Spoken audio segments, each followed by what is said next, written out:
얘기하는 거는 뭘 얘기를 하는가 하면 하나님은 현실의 문제를 해결하시는데 제일 하나님께서 현실의 문제를 해결해 나가시는 방식이라고 하는 거를 우리가 조금 생각해. 자, 현실 해결 방식을 잠깐 생각해 보자고요. 현실 해결 방식은 어떻게 해야 될까요? 하나님께서는 어떤 방식으로 현실을 해결해 나가실까요? 현실적이어야 되는 거예요. 현실에 맞아야 되는 거예요. 비현실적인 방식으로 하나님께서 해결해 나가시는 게 아니에요. 그 베드로의 장모병 고쳐놓는 얘기가 나는 그 얘기를 보이는 거예요. 그거야말로 현실적인 얘기잖아요. 자, 그러면 소돼지 닭에게 희년을 우리가 선물해야 되는데 어떻게 해야 되나? 그게 되면은 간단해요. 간단한 건데 하나님의 이 일은 이제 베드로 아까 엘리야가 이렇게 선언합니다. 내 말이 있기 전에는 또 신명기에도 모세는 내가 말한 대로라고 이렇게 얘기를 합니다. 하나님의 말씀 선포라고 하는 거는 자 말씀이 선포되기 위해서는 두 가지가 있어야 된다. 그래서 두 일치가 필요한데 제가 이제 두 일치가 필요하다고 그래요. 첫 번째 일치는 무슨 일치죠? 두 번째는 뭐예요? 방법 일치. 그래서 이제 내가 선언하기까지는 내 말이 있기까지는 이 말이 나오는 거예요. 그게 자 그러면은 지금 우리가 이렇게 봐요.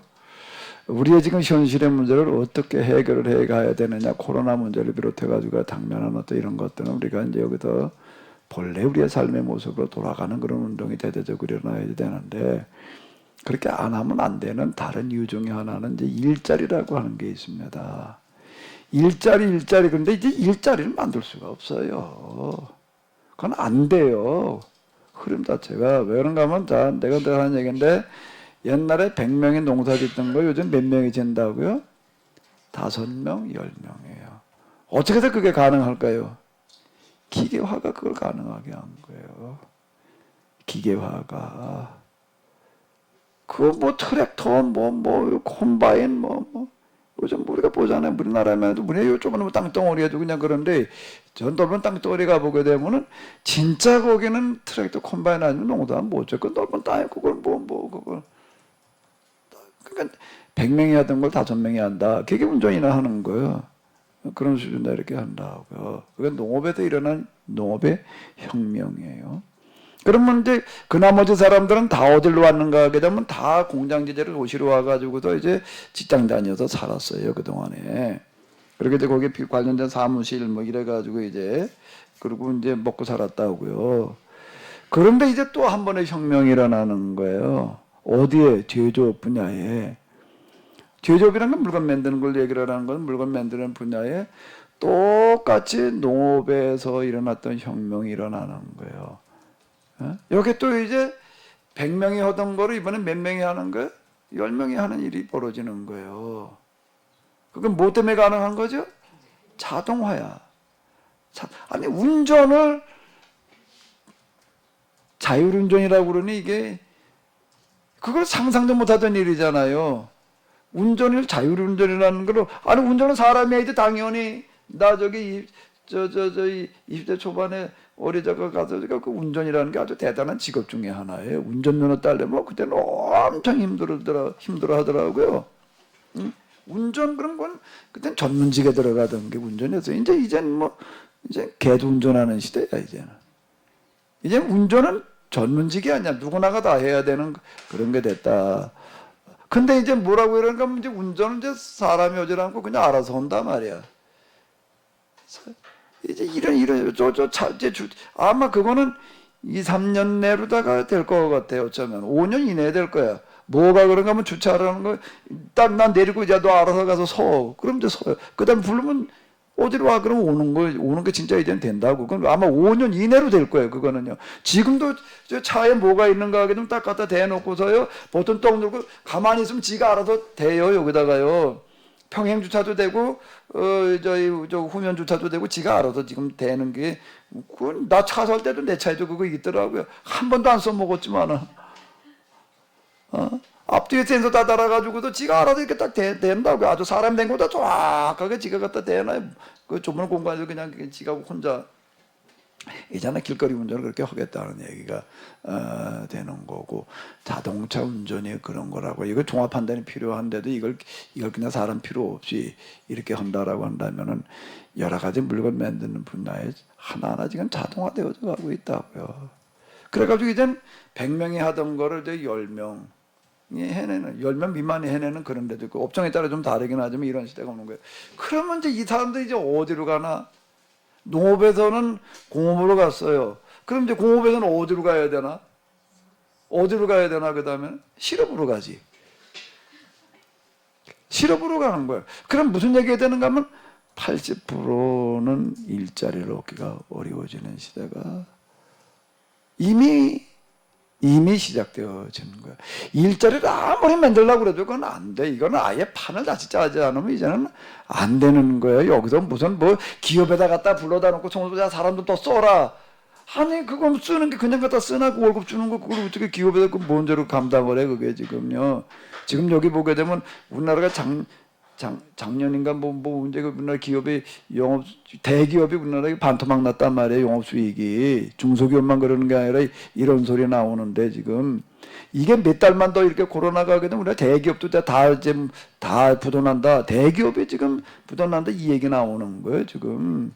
그 정도로 심각한데 기업에다 갖다가 사람 또 맡아라 그런다고 해가지고 일자리 만들어낸 것도 아니고, 그건 말이 안 되는 얘기예요. 그래. 공무원 일자리 늘린다고 해가지고 되는 것도 아니고, 그 다음에 또 무슨 직을 갖다가 무슨 직으로다가 먹고 해준다고 해가지고서 될 노릇도 아니고, 임시직으로다 정규직으로다가 바꿔준다고 해서 일자리 만들어 놓은 거예요. 그건 되지도 않아요. 그걸 가지고 나는 그런 걸 가지고 얘기하는 걸 볼 때마다 내가 정말 분노가 치밀어. 야, 그래 나라를 운영하겠다는 놈들이 저런 수준들이 앉아가지고 말이야, 저걸 국가를 운영하겠다고 지금 흐름이 어떻게 가고 있는데 지금 저짓거리 들으라고 앉았나 말이야. 그러니까 지금 우리가 이 모양이 되는 거야. 이게 무슨 뭐 어디다 갔다가 무슨 시간당부터 수당을 얼마를 올려줘라 이러면은 아주 그거야말로 진짜 이건 닭대가리 수준이지. 그러면 그게 될 거라고 생각을 하는데 그게 어떻게 됐냐고. 그게 부작용만 지금 더 커가지고 더 난리가 나고 일자리가 더 줄어져 가지고서 오히려 지금 그냥 이렇게 돼버리는 거. 이게 말이 안 되는 일들을 지금 보고 앉아는 거예요 지금요. 자, 간단한 겁니다. 이제는 어차피 이제는 공업에 종사하던 사람들, 서비스업에 종사하던 사람들이 이제는 80%가 일자리 잃어버릴 수밖에 없어요. 이건 벌써 수십 년 전에 다 예고된 얘기야, 이런 거는요. 나와 있는 얘기다. 그럼 이제 어떻게 대비를 해야 되느냐? 그 20%가 나머지 80% 그냥 무슨 복지대도 만들어가지고 그냥 세금 많이 걷어가지고 먹여 살려라. 그것도 말이 안 돼. 그게 어떻게 가능한 얘기냐고, 그게. 그것도 안 되는 얘기고, 뭔가 하면 이 나머지 인력이 어디로 돌아갈 수밖에 없는가 하면 돌아갈 때는 유일하게 어디밖에 없나 하면 농업밖에는 없는 거예요. 농업으로 다시 돌아가야 되는 거예요. 그럼 농업으로 돌아가서 뭘 하라고? 그거 다 기계가 혼자인데 그건 뭘 하라고? 그동안에 하던 농업이라고 하는 거는 대량 생산 농업이야. 이제 이거를 어떻게 하면 다 풀어 헤치는 거예요. 공장형으로 만들어놨던 이런 것들을 닭, 돼지, 소를 갖다가 다 풀어 헤쳐야지 돼. 농가당 소 몇 마리, 닭 몇 마리, 소 몇 마리, 닭, 돼지 몇 마리, 닭 몇 마리, 토끼 몇 마리를 한 지역에서 같이 섞어 키우는 거예요. 그게 하나님의 원리예요. 그러면 거기에서 뭐가 되어지는가 하게 되면 서로 소만 갖다 키워놓고 닭은 닭만 갖다 키워놓고 돼지는 돼지만 갖다 키워놓고 이러니까 이게 그냥 온갖 문제가 발생을 하는데 다 과학적으로다가 계산을 해가지고서 이런 적절한 지역 그 넓이에다 갖다가 소, 돼지, 닭, 토끼를 같이 키우는 겁니다. 같이 맨 곡물 사료 위주로 다 이렇게 키우려고 그러지 말고 그 돼지를 갖다가 주로 뭘 가지고 키우는 데가 있는가 하게 되면은 볏짚 보고 풀을 먹이더라고. 엄청 잘 먹어요. 그리고 거기다가 이제 뭐 돼지 감자 껍데기 뭐 이런 저 식품 공장에서 나오는 이런 거 갖다만 키우는 데가 있어요. 그 뜬물이라고 하는 거가 기가 막힌 동물 먹이에 그 소, 돼지한테는 왜 그게 뭐라고 뜬물이 갖다 이렇게 그 모아놓으면 그게 그동안에 며칠 동안에 시큼해진다고. 그 시큼이 우리는 썩었다고 생각하는데 천만에 시큼이 뭐 한 거죠? 발효가 되는 거예요. 이런 걸 갖다 이렇게 먹여놓고 그러게 되게 되면은요 순환이 되는 거예요. 그러면 거기다 구제역이고 뭐고 다 사라져요. 그 균형을 맞춰가지고. 그리고 거기 먹이라고 하는 어떤 이런 것들을 뭔가 하게 되면 그 나오는 이런 볏짚이고 뭐 기타 등등을 갖다가 다 발효를 시켜가지고 이제 이걸 갖다가 주게 되면은요 이게 기가 막힌 먹이들이 되는 거예요. 각 농촌으로 돌아가서 농사를 현재 짓는 방식이 아니라, 그리고 농사는 아무리 기계를 한다라고 하더라도 큰 거는 기계하지만 작은 거는요 사람 손으로 할 수밖에 없어요. 그 하우스에서 토마토 키우는 데 가봐요. 그 기계화를 어디까지 할 거예요? 가는 것까지는 기계화 되는 거예요. 심는 거 그다음 가꾸는 거는요, 따는 거는요. 그 토마토 기계가 다니면서 딴다고? 그건 있을 수가 없어요. 한계가 있을 수밖에 없는 건데, 이쪽으로 돌아가 가지고서 이제 그러면 어떤 먹거리를 생산하는가 하면 기존의 방식으로가 아닌 어떤 먹거리로요? 자연 먹거리로 생산하는 걸로 돌아가야지 되는 거예요. 이 공업에서 그냥 내버려두면 다 실업으로 가요. 그 실업수당 가지고서 그걸 먹여 살려보겠다고요? 불가능한 얘기고.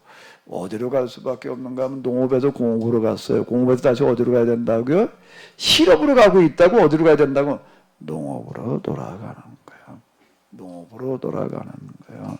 그래가지고 여기서 이제 먹거리들을, 건강한 먹거리를 만들어내는 그런 운동으로 돌아갈 수밖에 없어요. 제가 자연치유 지금 프로그램을 하라는 얘기는 이거 나와서 그냥 프로그램을 하자는 얘기가 아니라, 나는 이게 뭔가 하면 새로운 시대에 우리가 살아가는 패러다임 운동이라는 거예요. 지금요. 패러다임 운동이에요. 이걸 하자는 거예요. 농사도 어떤 농사를 짓는가 하게 되면은 순한 농사를 지어야지 돼요. 지금처럼 제초제에 그냥 뭐 팍하게 쓰러져 가면서 그 다음에 밭에다 비닐을 씌워가지고서 뭐 그냥 막 이러고 하네. 이런 방식들 말고, 순환이라고 하는 것은 뭔가 하면 같이 섞여 살아야 되는 거예요. 제초제를 앞으로 싹 죽이는, 제가 됐던, 제초 작업이 됐던지 간에 그런 거 말고, 풀은 풀대로 살게 놔두고 그 풀 속에서 곡물이 살아갈 수 있는 그런 방법으로다가 농사를 지어야지 그게 건강한 먹거리가 되는 거예요. 이 먹거리 자체가요. 그 요즘은 순환농법, 그 다음에 잡초농법이 나와요. 잡초하고 같이 농사를 짓는 거예요. 그래야지 이게 이치에 맞는 얘기가 되는 거예요. 그리고 좀 무슨 농사를 지어야지 되는가, 그다음 무슨 농업으로 돌아가는가 하면 발효농업, 효소, 먹거리로 돌아가야지 돼요.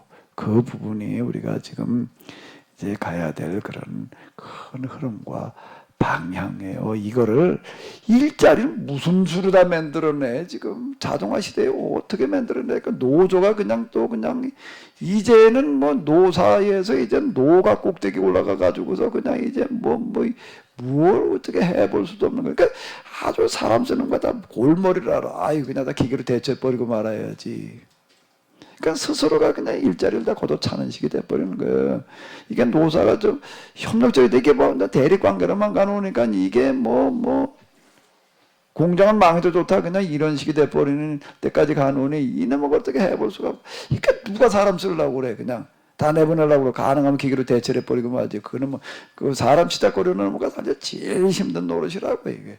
그러니까 이게 어차피 그리고 자동화로 갈 수밖에 없는 어떤 이런 거고, 이제 정부에서 눈을 돌려야 되는 거는 뭔가 하면 농업으로 눈을 돌려야 돼. 지금처럼 무슨 농촌에다 퍼붓기 하는 그런 식 말고 생산적인 투자를 해야지. 그냥 덮어놓은 거 지원하는 식으로 나 하려고 그러게 되면 이게요. 아유, 이런 참 답답한 놈은 노릇이 있나.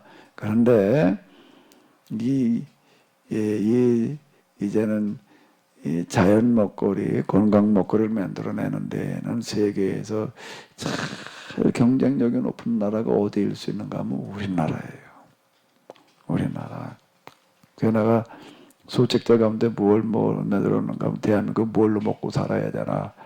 지금 우리는 뭐 자동차 만들고 뭐 만드는 애들 팔아먹어가지고 무역해가지고서 공산품을 만들어가지고 외국인에다 뭐 팔아먹어가지고 먹고 살아왔어요. 그동안에요. 그게 또 세계 가난한 나라 중에서 우리가 대표적으로 성공해가지고서 그래도 이렇게 먹고 살아왔는데 이제 그게 한계에 봉착을 했다고요. 우리가 선진 기술을 뛰어넘는 데는 한계가 있고 지구자 좀 값싼 나라 중국이나 저 동남아 이런 데도 그 노동력 중심으로 만들어내는 그런 거에는 우리가 따라갈 재간이 없고 그 우리나라도 다 외국인들이 와서 일하고 있는 그런 형편이 돼버리는 거.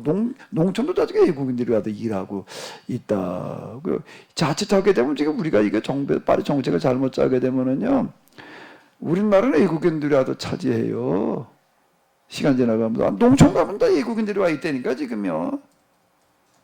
정책 자체를 지금 우리가 이거 빨리 바른 방향으로 해놓지 않으면은 이제 우리 나라를 뺏기게 생겼어. 지금 이대로 한 세대 두 세대 가다 보게 되면은요.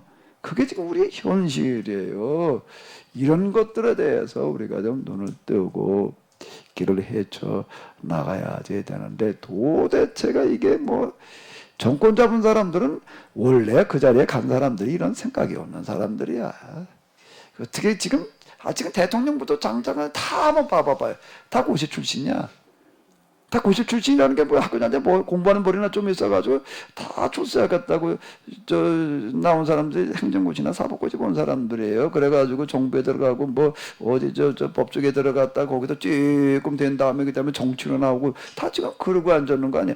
그 사람들이 나라를 움직이고 있으니 이내먹에 제대로 될 수가 없어. 그 사람들은 무슨 청사진이 있어, 비전이 있어, 뭐 정신력이 있어, 뭐가 있어요 지금요.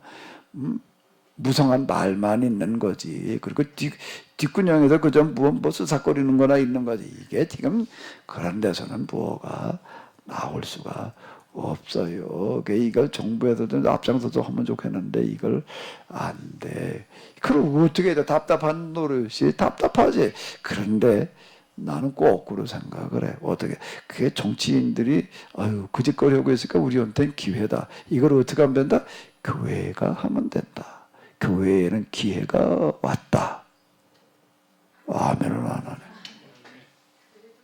난 이렇게 보는 거예요, 나는요. 코로나도 기회는 저절로 오는 게 아니야. 그걸 봐가지고 그 상황을 우리가 활용하려고 할 때 기회가 오는 거지. 가만히 멀거니 앉아있다고 해가지고 무슨 놈의 기회가 오냐고. 그게 내가 지금 얘기하는 자연치유 프로그램이에요. 1년에 몇 번 하자고 그랬지요? 예? 한 번 이상이면 몇 번 해야 돼? 한 번 이상이면 몇 번 할 거냐고, 어디 그럼. 당신 몇 번 할 거야? 그래도 집에서 그 다음에 생체 시간 얼마나 먹을 거야, 그래. 나 혼자나 먹으래? 맨날 만들어 놓고. 이게요, 제가 지금 얘기하는 거 이게 진짜 여기 우리 손을 얹은 즉 날이라고 하는 어떤 이런 부분들이 우리가 해야 될 부분이 있고 하나님께서 하셔야 될 부분이 있는 거예요. 우리가 이걸 철저히 해나가다 보게 되면은 그 나머지는 하나님이 하세요. 그러니까 나는 우리 공동체가 어떤 공동체가 되기를 바라는가 하면 거기에는 성인병이라는 게 없더라. 아멘. 그렇게 돼야지 돼. 그리고 그 가운데 누구도 어떻게 되는데 그 다음에 하나님께서 고쳐주시더라. 이걸 할 때 그 다음 얘기지. 이건 안 해놨는데 하는 게 우리는 말이 안 돼. 난 그렇게 되기를 기대를 해요. 우리 공동체가 좀 소문이 나야지 돼. 거기 진짜 이게 뭔가 하게 되면은 사람들이 감동받을 만한 그런 일들을 하고 있다. 이렇게 돼야지 되는 거예요. 그러니까 너무 감동 많이 받아가지고 뭐 집 팔고 뭐 팔으려고까지 생각하지 마시고, 와서 이렇게 목숨 바쳐가지고 뭐 하려고 그러지 마시고, 너무 많이 감동받지 말아요. 그냥 여기서 우리가 정해놓은 거를 실천하려고 하는 감동까지만 받아요. 근데 그것도 안 하려고 그러면 곤란해. 안 하려고 그러면 곤란하고, 아, 이거 난 도저히 안 되겠다라고 생각되시는 분은 조용히 나가셔도 돼. 절대 안 나가요. 절대 안 나가니까 이건 진짜 할 마음이 있는 사람끼리 모여야지 일이 되는 거지. 억지로 보내가지고 되는 것도 아니고, 이거는요. 그리고 여긴 진짜 나는 이렇게 기대를 해요. 진짜 우리의 때가 왔다. 코로나라든지 기타 등등 이제 우리의 때가 오고 있다. 그동안 우리가 준비해 놓은 것들이 이제 드디어 이제 빛볼 때가 왔다라고 이렇게 생각을 하게 되는데, 그거는 구체적으로 우리 공동체 내에서 소문이 나기 시작을 해야 돼. 아멘. 그건 우리가 정해진 것들을 철저하게 지키는 운동이에요. 대충 하면은 안 돼요. 대충 하면은 안 돼. 이건 철저하게 지키는 운동으로 나가야지 이래 된다라고 하는 겁니다. 자, 하나님의 말씀을 선포한다는 것은 하나님과 마음과 뜻도 일치를 해야지만 뭐가 맞아야 되는 거예요? 그 방법이 그런 거와 맞아야 돼요. 제가 이 방법, 아이고, 이거 많이 생각하고 또 기도하고 또 기도하고 여기까지 오는 거 그냥 온 게 절대 아니에요.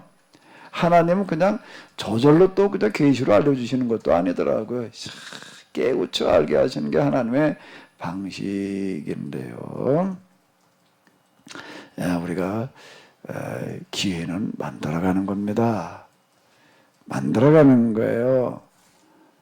하나님은 어떻게 하신다고요? 어떤 사람 도우신다고요?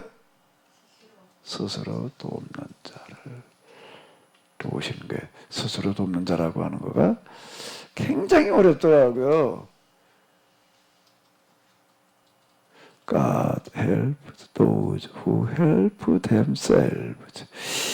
스스로 돕는다는 게 뭘 하는 걸까가 굉장히 어렵던 거예요. 제가 지금 금방 얘기하는 거예요. 상황이나 이런 거 적절하게 해서 자기 할 바를 충실하게 하고 있는, 덮어놓고 선하다고 착하다고 해가지고 능사가 아니야. 방법이 맞아야 되는 거예요, 이게요. 방법이 맞아야 되는 거예요.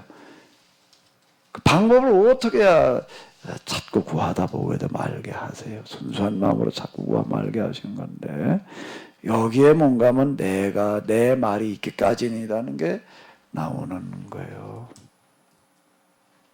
난 기대해요. 뭔가. 야, 케노시스에서 기도하는 대로 세상이 돼간다. 아멘. 야, 그 케노시스 기도가 굉장하다. 저 사람들 기도하는 대로 되더라. 나는 그렇게 되기를 기대해. 아멘. 아멘. 우리가 기도하는 대로 하나님께서 응답하실 만한 그런 일이 우리가 돼야지 되는 거예요. 이게 성경도 그렇게 좀 우리가 이해를 해야 되는 거고, 좀 열심히들 공부를 하세요.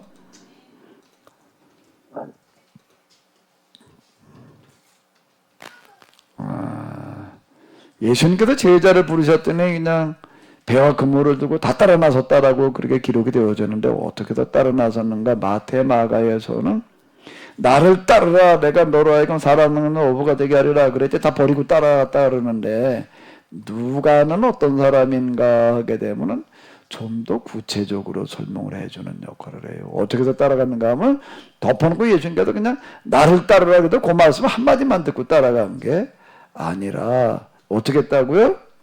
베드로라는, 그리고 여기 베드로, 안드레, 야고보, 요한, 요 사람들 얘기가 여기 지금 나오고 있는데 어떻게 했다고요? 밤새도록 고기를 잡고 왔어요. 근데 완전 허탕이야. 낮에는 가서 이제 좀 쉬어야 될 시간인데, 또 뭔가 하면 예수님께서 오셔가지고 또 설교를 하신대. 그래서 어떻게 했다고요? 그걸 들으러 갔어. 들으러 가서 어떻게 들었다고요? 제일 앞자리에 앉아가지고 밤새도록 일하고 와가지고서 그냥 열심히 들었어요. 열심히 들었더니 예수님께서 이렇게 쭉 보시고서 아마 그 중에서 베드로가 제일 열심히 들었던 것 같아. 베드로에게 뭐라고 얘기를 하시는가 하게 되면 그물을 가지고서 다시 한번 던져봐라. 저기다가도 그물을 던져봐라. 근데 오부상식에는 안 맞는 얘기야. 시간도 안 맞고 물때도 안 맞고 물 깊이도 안 맞고 거긴 절대 고기가 잡힐 수 있는 데가 아니야. 그래서 뭐라고 얘기를 하죠? 선생님, 우리들이 밤새도록 수고를 했는데 잡은 것이 없는데 말씀 이렇게 허락 그러니까 우리가 하나님 선생님 말씀대로 하겠습니다. 그랬다는 거예요. 그러고 고물을 던졌더니 어떻게 됐다고요? 그 물에 그냥 고기가 잔뜩 잡혔어요. 잔뜩 잡혀가지고 도대체 배 하나에다가는 끌어올릴 수 없고 그물이 찢어질 요즘 그물이 아니니까 옛날 거 뭐죠 무슨 거 가지고 그 꽈가지고 뭐 아마레나 뭐래나 뭘 꽈가지고 만들었다고 그러더라고요. 그러니까 이거는요 낮에 그물을 던지게 되면 고기가 안 잡힌대요. 요즘 그물은 실이 아주 가늘고 그냥 색깔도 물색깔이어가지고 이놈에게 잘 안 보이지만 이놈은 저 삼배 비슷한 거 꽈가지고서 가는 거 꽈가지고 그거에 그물을 만들어내 그 후원이 다 베이잖아요. 그러니까 깜깜한 밤중에나 던져야지 이놈에게 그 걸리진 대낮에 던져가지고도 그런 그물 속에 고기가 이렇게 투망이 비슷한 이런 건 것 같은데 안 걸린다는 거예요. 그러니까 호는 낮에 가도 그물을 던지라고 하는 게 말이 안 되는 얘기야. 근데 예수님께서 말씀하셔서 그날 아마 베드로가 은혜를 단단히 받았던 것 같아. 단단히 받아가지고 야 이분에게는 뭐가 있구나. 그래서 선생님이 그렇게 말씀하시니까 내가 가서 한번 호탕 치는 셈 치고 던져보겠습니다. 그랬는데 호탕이 아니라 뭐라고요? 만탕이.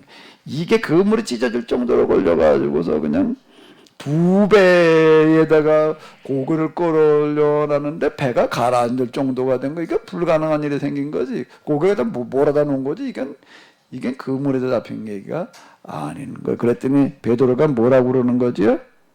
예수님 무릎 앞에 엎드려 이르되 주여, 이제 선생님이라고 그러는데 주여로 바뀌었어. 그리고 나를 떠나서도 나는 죄인이로소이다. 이렇게 고백을. 이게 도대체 앞뒤가 안 맞는 얘기야. 아이고 선생님 고맙습니다 그러면 몰라도 아니 나는 나를 떠나서서 무슨 소리를 한 거예요? 박 목사님 오늘 잘 걸렸어요. 나를 떠나서서 무슨 소리를 한 거예요?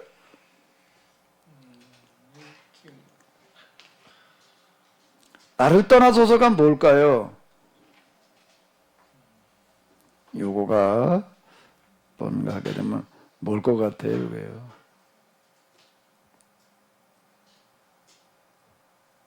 전 유리야 루리야.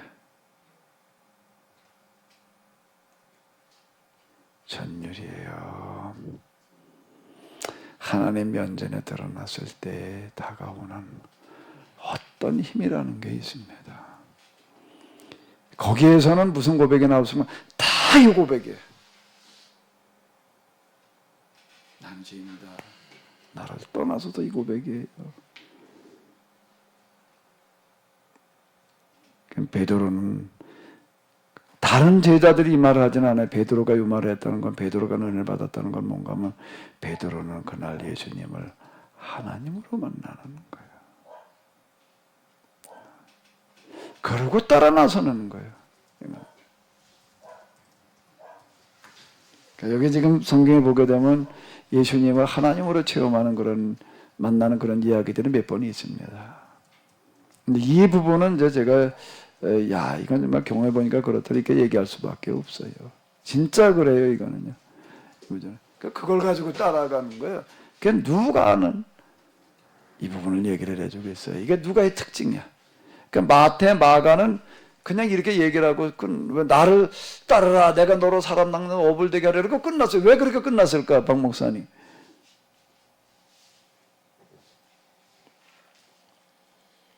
거기서는 마태 마가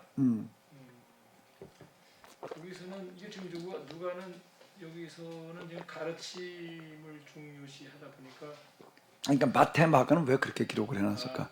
나를 따르라 내가 너로 사람 낚는 어부가 되게 하리라. 그러니까 버리고 따라갔다고 이렇게만 기록해놔요. 네. 왜 그랬을까? 마태 마가에서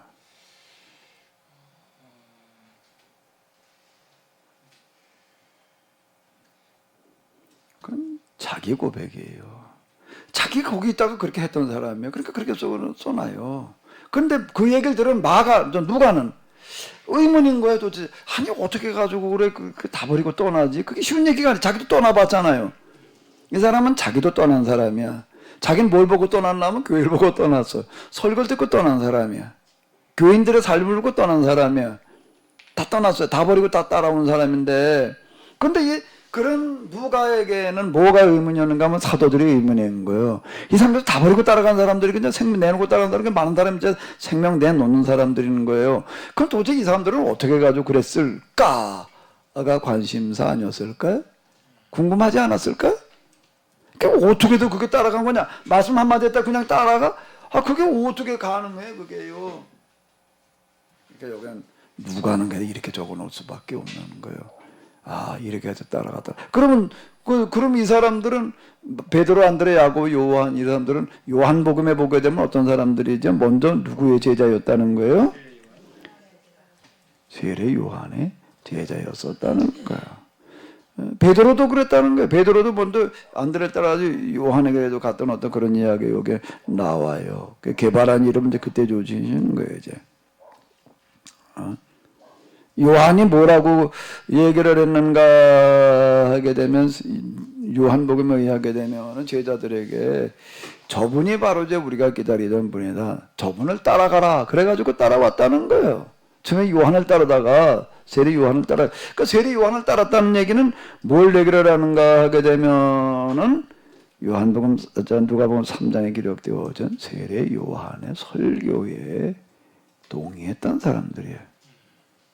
하나님 나라를 이 땅에 임하게 하는 그 일에 관심 가지고 그렇게 되어야 된다고 생각을 하고 그리고 따라갔던 사람인 거예요. 예수님을 처음 따른 게 아니에요. 요한복음에 의하게 되면은.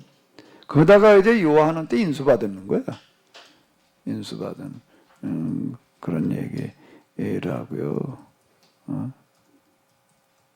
그 나다나엘은 또 이제 빌립을 통해 가지고 얘기를 듣고 나가지고 뭐라 그래? 나사렛에서도 뭔 선한 게 나겠느냐? 또 이렇게 얘기를 해. 그랬더니 빌립이 헐말없이 야 한번 같이 가보자.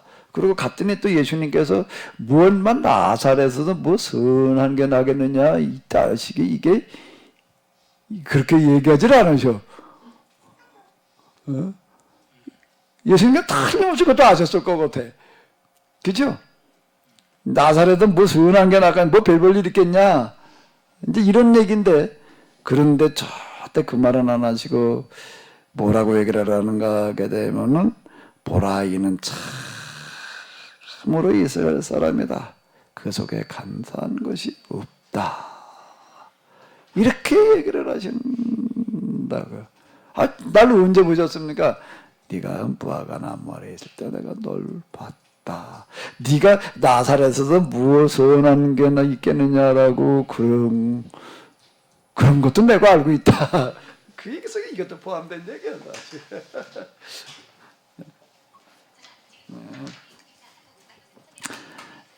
하나님께서 우리를 보실 때에는 뭘 보시는가 하게 되면은 가능성으로 우리를 아시는 거예요. 아까 여기 어떤 분의 질문을 올리시기를 뭐라고 올렸더라? 잊어버렸네. 이 비슷한 거가 뭐가 하나 있었던 것 같은데.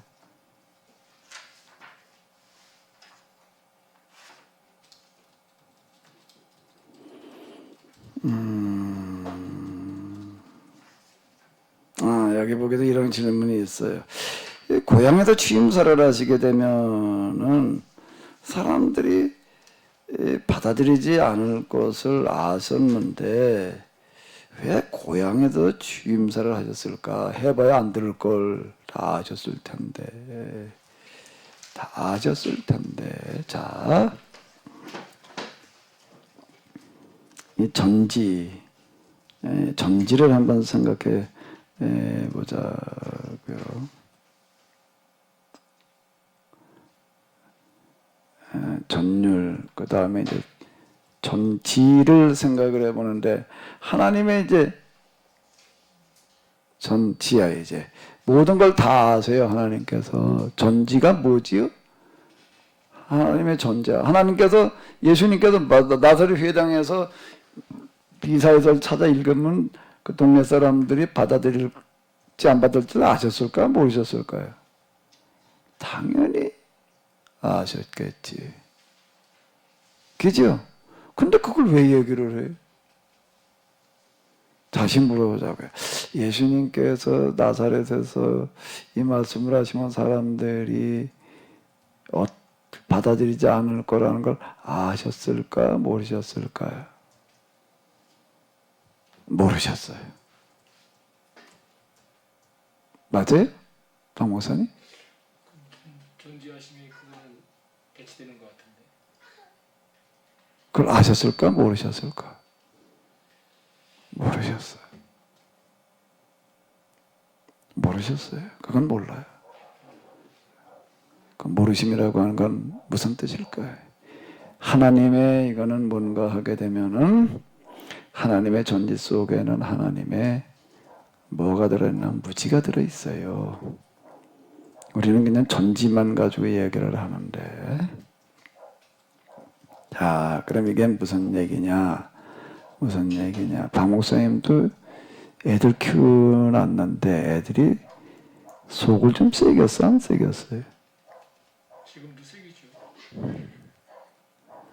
그럼 이제 속 새길 때 갖다 불러놓고 야단치고 얘기하면 들을 거라고 생각해? 안 들을 거라고 생각해? 왜 거기서 얘기하세요?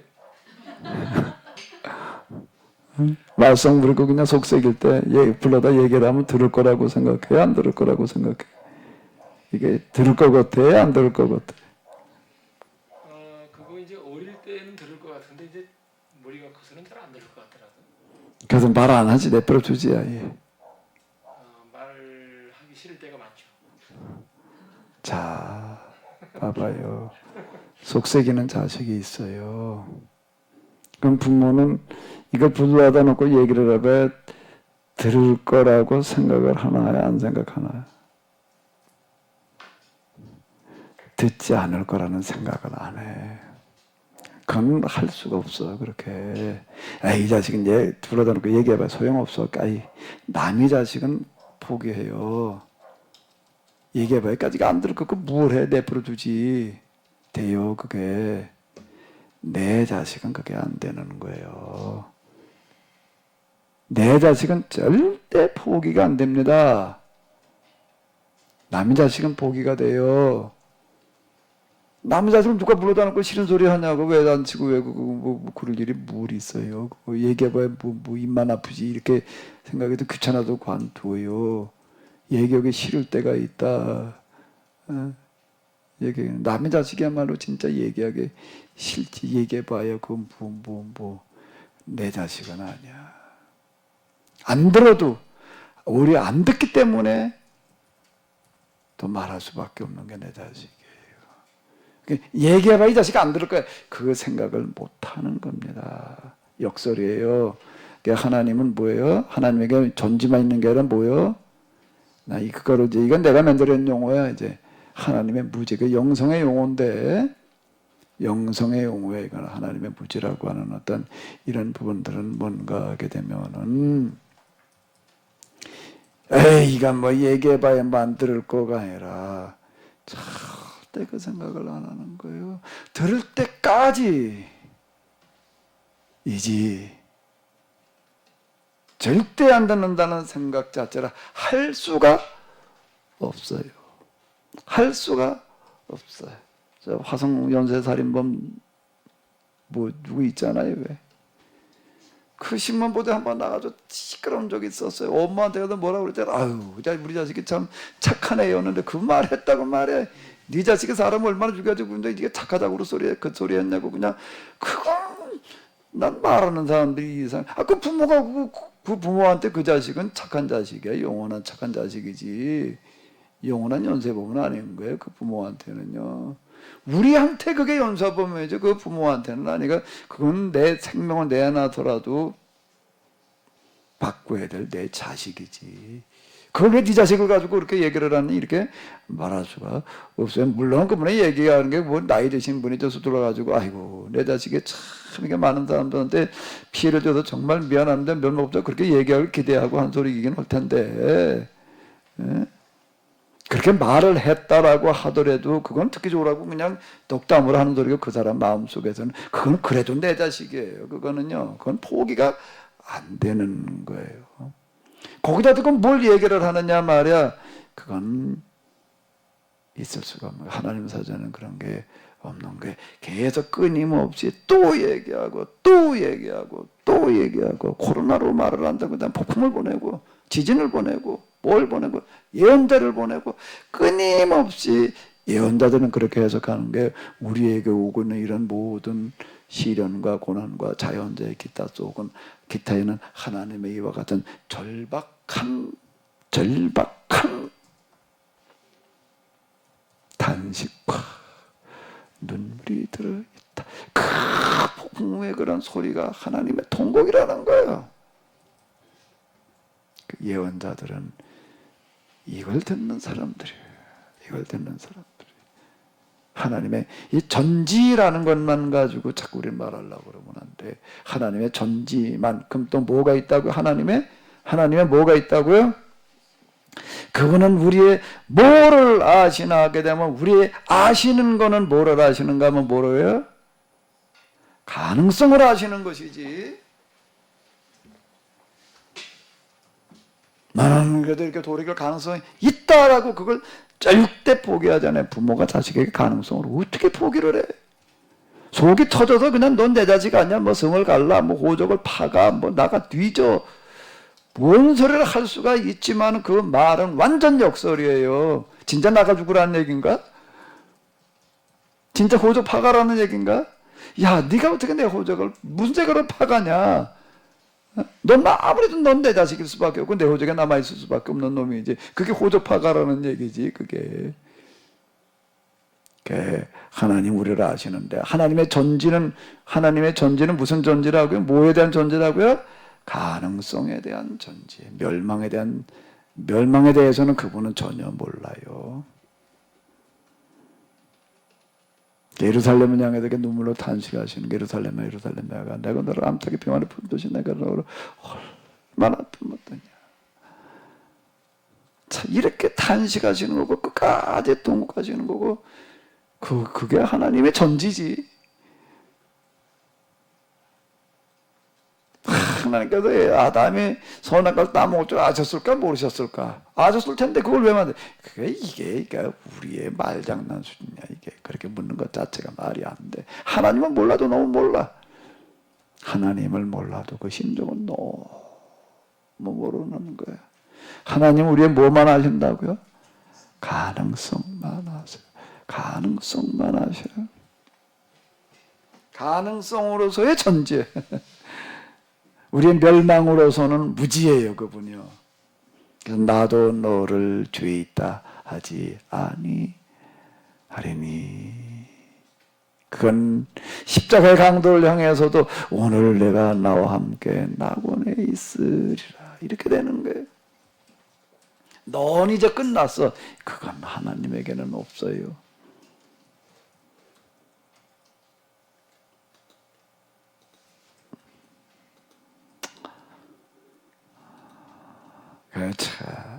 이 하나님 앞에 서게 되면 참 눈물과 탄식과 통곡밖에 할 수 있는 게 없는 거예요.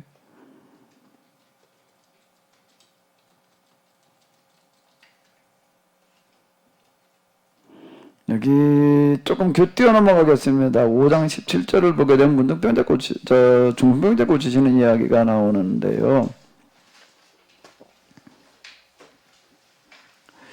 이게 마가복음의 얘기가 조금 더 자세하게 나오고 있습니다. 마가복음을 보게 되면은 이 대조서를 가지고 같이 봐주세요. 마가복음 보게 되면 2장 1절에 수일 후에 예수님께서 다시 가버나움에 들어가시니 집에 계시다는 소문이 들린지라. 요 구절을 써놓고 있습니다. 이건 마가복음에만 나와요. 이 얘기는 무슨 얘기가 되는가 하면 예수는 주변에 하도 많은 사람이 몰려와가지고 예수님께서는 어디서 얘기하실 수밖에 없는가? 바닷가로 데리고 나와가지고서 그건 넓은 보통 최소한 수천 명, 수만 명이 상당 몰려왔으니까 거기서 좀 해풍을 이용해가지고 이렇게 말씀하실 수밖에 없었다고요. 그런데 그날은 예수님께서 바닷가로 나가지 아니하시고 어디 계셨다고요? 집에 계셔. 아니 그러니까 사람들이 다 어디로 몰려오나? 집으로 몰려와서 베드로의 집에 그냥 모이고 이래가지고 그냥 이게 뭐 완전 인산이네. 그런데 또 여기 또 누가 왔나 하게 되면 어떤 사람들이 중풍병자를 데리고 왔어요. 중풍병자를 데리고 왔는데 이렇게 와가지고서 보니까 사람들이 그냥 이러니까 뭐 다 예수님 가까이 가려고 예수님한테 말씀을 좀 듣고 좀 치료라도 받으려고들 난리를 치고 있는데 이 사람들은 도대체 세상에 뭐 예의 범절 무슨 교양 뭐 어쩌고 저쩌고는 아예 근처도 안 가본 사람들인 것 같아. 이렇게 쭉 가가지고 상황을 보고서는 어떻게 하는가 하게 되면 순서 기다릴 것도 없어. 그냥 막 해치고 무조건 밀고 가는 거야 그냥. 사람은 중풍병자 데리고 왔으니까 혼자 메고 오진 않았을 거고 아마 들 것에다가 먼 길 왔을 때 4명이 들고 왔을 것 같은데 이걸 그냥 들 것을 들고 그냥 어디로 가는 거 예수님 대로 가까이 갔는데 문 앞에 꽉 차서 들어갈 수는 없고 아무래도 거기까지 가도 어떻게 삐집고 들어갈 방법이 없는 거야. 그 바깥까지는 어떻게 갔는데 그래도 어떻게 했다고요? 사람을 데리고 지붕으로 올라갔어. 이스라엘 지붕은 평지붕이라나 뭐 어쩌나 뭐 어쨌든 우리나라 지붕하고 좀 다른 거고 어쨌든 지붕은 지붕이야. 그렇게 가가지고서 예수님 계신데 지붕을 뜯는 거예요. 한번 이 장면을 생각을 해봐. 이게 어떤 장면이었을지. 참 그러고서는 어떻게 하는가 하면 예수님 있는 데다가 이 중병자가 침상을 내구청에다가 끈으로 매가지고 달아내리는 거야. 드레박처럼. 그랬다. 그럼 무슨 얘기가 되는 거예요? 이제 이걸 한번 해석을 해봐요.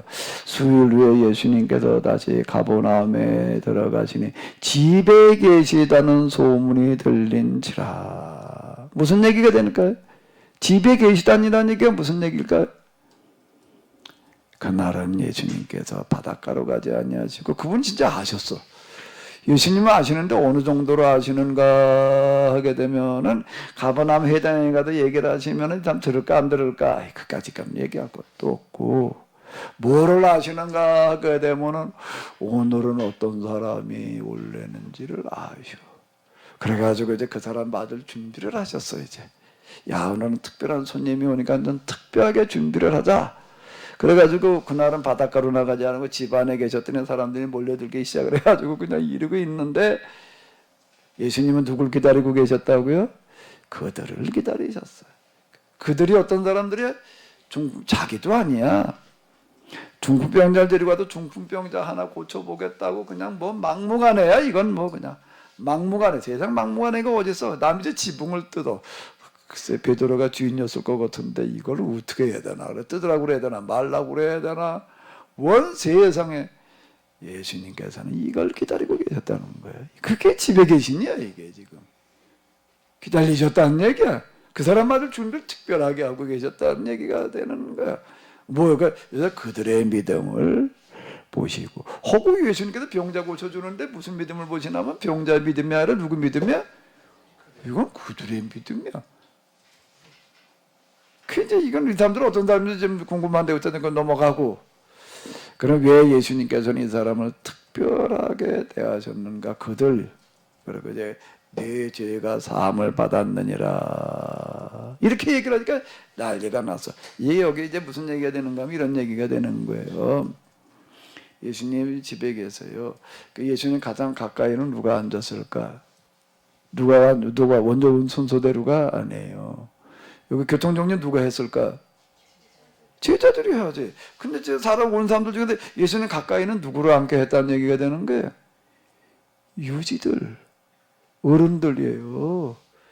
유지들 그 동네 유지 어른들이야 이제. 그러니까 그 장로, 회당장, 뭐 바리새인들, 예루살렘 바리새인만 있는 건 아니니까 그 저 가버나움 이런 쪽이 좀 큰 도시에 들어가는 어떤 그런 거예요. 가보나면 그냥 딴 농사꾼만 있는 데는 아니고 그래도 다 관리들도 있고 다 이런 사람들이 예수님 주변에 이제 쫙 있는 거예요. 이런 상황을 예수님은 아셔도 진짜 다 아셔. 진짜 다 아셔. 여기 그 어떤 사람들 지붕 뜯으리라는 것도 그리고 기다리고 계시는 거예요. 근데 뭐라고 내 죄가 사함 받았느니라 요 말을 하시면은 무슨 일이 벌어질지도 아셔. 그랬더니 그냥 볼집 쑤셔놓고 된 거야. 아니 뭐야 죄가 사함 받았다는 게 뭔 얘기야? 하나님만의 죄를 사하실 수가 있는데 어떻게 이 사람이 말에 감히 죄가 사함 받았다고 해? 지가 뭐라고? 이제 이러고 난리가 나는 일이에요. 그것도 내다보셔. 그것도 내다보셔. 그리고서는 뭐라고 얘기를 하시는가 하면 내가 이 사람 보고 그냥 야 너 일어나 걸어가라라고 말하는 게 쉽겠냐? 네 죄가 사함 받았다고 그러는 게 쉽겠냐? 어떤 게 더 쉬울까요? 일어나 걸어가라고 그러는 게 쉬워요? 네 죄가 사함 받았다고 그러는 게 쉬워요? 박 목사님. 일어나 걸어가는 게 쉽겠죠. 졸 시간 없어. 네, 안 좋아요, 목사님. 안 좋아요? 안 졸아? 네. 눈이 더 빨개졌구만. 아이고, 목사님. 아주 잘 듣고 있습니다. 듣긴 듣는데 잘 듣긴 했는데 졸면 더 듣고 있지 지금. 하도 들은 소리 들은 소리 또 듣고 앉았을래니 그거 뭐 10년을 들었으니 아이 그렇죠. 아마 한 10번 반복해 듣고 있을래니 그거 뭐 졸리지 당연히. 예수님에게 있어서는 우리는 일어나 걸어가라라고 하는 말이 어려워요. 왜? 내가 말한다고 되나 그게? 근데 예수님에게는 그거는 쉬운 일인데 그렇게 하는 건 간단한 일인데 내가 이 사람을 통해서 이런 특별한 일이 벌어졌는데 이 특별한 일을 통해서 내가 하나 확인해 주려고 하는 게 있다. 뭐라고 하는 거예요?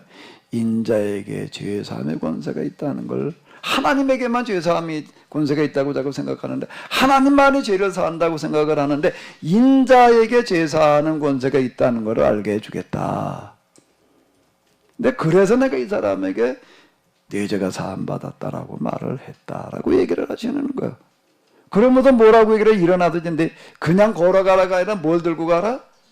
너를 들고 온 들것을 네가 메고 가라. 이렇게 얘기를 하니까 이제 벌떡 일어나가지고 이제 들것을 메고 가는 거예요.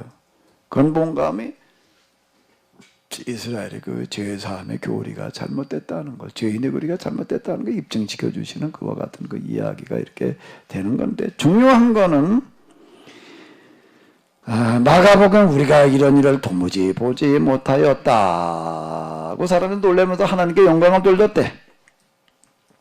또 모든 사람의 놀라 하나님께 영광을 돌리며 심히 두려워하여 이르되 오늘날 우리가 놀라운 일을 보다 이게 심히 두려워하여라고 하는 거는 뭐라고요? 전율이에요. 이거는 예수님을 통해서 하나님을 만날 때 나타나는 그런 현상이에요. 그 두려워했다는 표현은 꼭 그렇게 보시면 됩니다. 무섭다는 얘기가 아니에요. 이거. 전율이라는 게 독특한 어떤 그런 상태가 있습니다. 근데 마태복음은 뭐라고 그랬다고요? 우리가 보고 두려워하며 이런 권능을 사람에게 주신 하나님께 영광을 돌리니라 그랬는데 요거는 사람에게가 아니고 사람들에게예요. 이게 마태복음 9장 8절 처음 보시는 분들도 계시니까 좀 우리가 같이 한번 보자고요. 마태복음이죠. 마태복음 9장 8절입니다. 여기 사람에게라고 이렇게 되는데 안스로포스라고 하는 거가 사람이라는 명사예요. 그런데 여기 원어로 이렇게 이건 그냥 명사고 여기 이렇게 보시게 되면은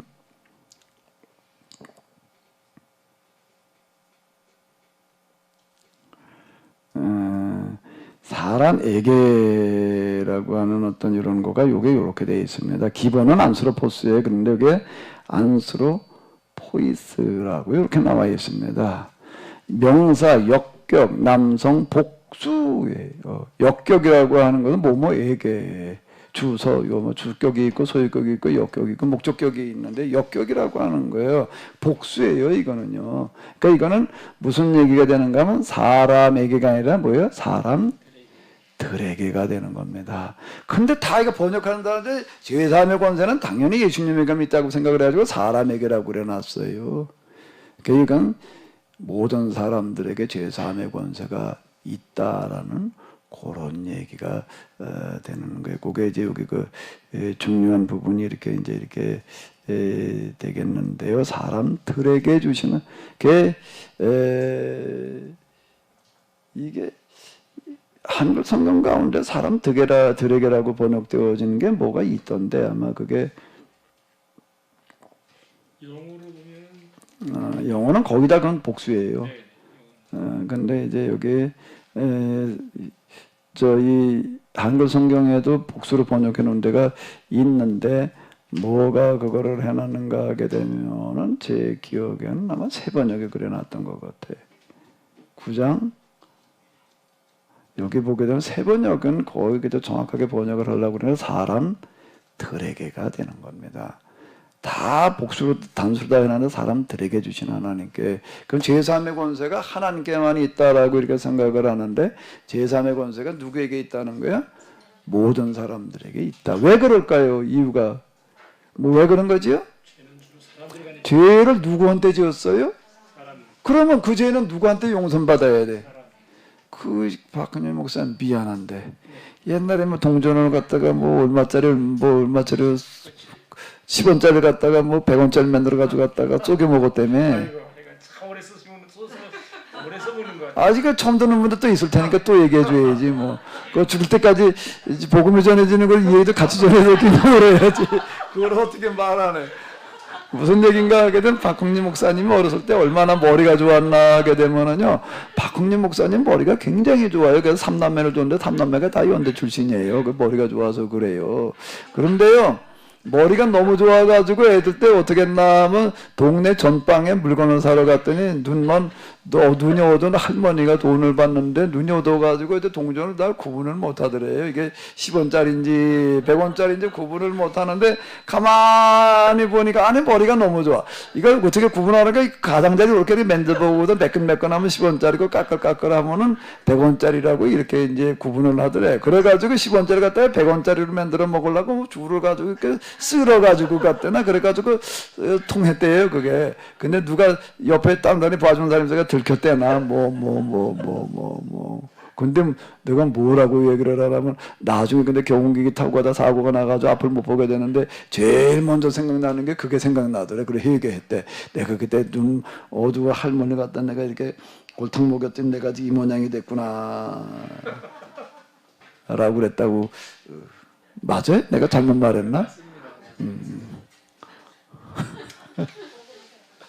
그러면 목사님은 그 죄를 나중에 회개했어요, 안 했어요? 아니 그 할머니한테 회개하려고 그러니까 돌아가셨더라고요. 나중에 제가 잘못한지를 깨닫고 나서. 네. 그거 말고도 이제 남의 돈 떼어먹은 것들도 몇 가지 있었는데 다 돌아다니면서 다 갚았어요. 네. 네. 그건 하나님한테만 가도 회개하고 끝나면 어떨까? 안 되겠더라고. 안 되지. 누구 또 지나갔다 누구 감따먹으러 들어갔다가 뭐 항아리 깨트리고 나왔대. 그거는 갚아줬어. 어떻게 됐어? 너 이제 물타리 넘어가지고 감을 따다가 소리 들켜가지고 이제 뛰어내리다가 뛰어내린 게 항아리 떠내가 항아리 깨뜨렸대요. 목사님께 말 안 할래요. 너무 이제부터 할 말이나 있나? 뭘. 오래 하고 계시죠. 왜 그것도 나도 회개했어요, 안 했어? 회개 못했네. 자, 우리가 지은 죄들은 뭔가 하면 거의 다 사람한테 지는 거예요. 물론 하나님한테 용서를 받죠. 근데 누구한테 가도 용서를 받아야 돼요? 지은 자에게 용서함을 받아야 되는 거예요. 그래서 예수님께서 주기도문에도 뭐라고 해요? 우리가 우리에게 죄 지은 자를 용서해 준 것 같이 우리의 죄를 사하여 주옵시고. 이 얘기가 되는 거예요. 근데 죄를 하나님한테만 용서받는다 이러고 끝나버리게 되면은 이건 심각한 문제가 있는 거라고요. 지금 마태는 특히 죄 졌는 거예요. 예수님의 이름풀이를 자기 백성은 저희 죄에서 구원하실 자 이렇게 얘기를 하는데요. 아마 지금 이거 방송을 들으시는 분들 가운데에서도 제가 이건 뭐 여러 번 얘기를 했던 건데 처음 들으시는 분들은 이 부분이 굉장히 좀 이제 의아스러울 수 있는데요.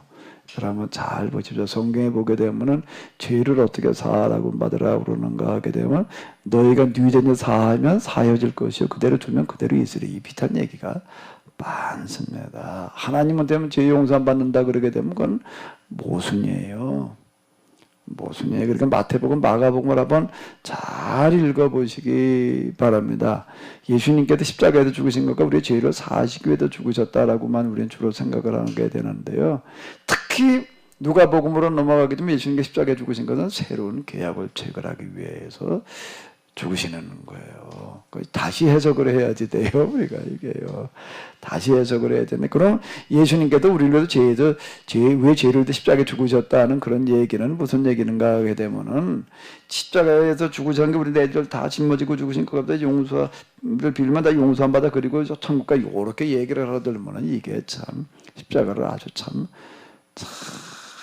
좁은 십자가, 작은 십자가, 곤궁한 십자가로 만들어 놓는 거고 예수님께서 십자가에서 돌아가신 것은 아예 우리로 하여금 그 앞에 나게 되면 철저하게 우리 속에 들어있는 가능성, 죄의 가능성을 철저하게 회개하고 돌이키고 새로운 사람이 되려고 하는 그런 각오를 다지게끔 되어져 있는 게 인자가 모세가 광야에서 뱀을 든 것까지 인자도 들려야 하리니까 이런 얘기가 되는 거고요. 그러니까 저를 믿는 자마다 구원을 얻게 하려함이라는 건 믿는다는 거는 이 얘기를 말하는 거예요. 예수님께서 십자가에 돌아가신 게 나의 죄 문제를 해결하기 위해서 돌아가셨다. 그래서 내가 그 앞에 가서 천천히 회개하고 이제 더 이상 죄 짓지 않는 사람이 되는 거다. 죄 용서함 받는다는 얘기가 그 얘기가 되는 거죠. 그렇게 이해를 해야 되는 거죠.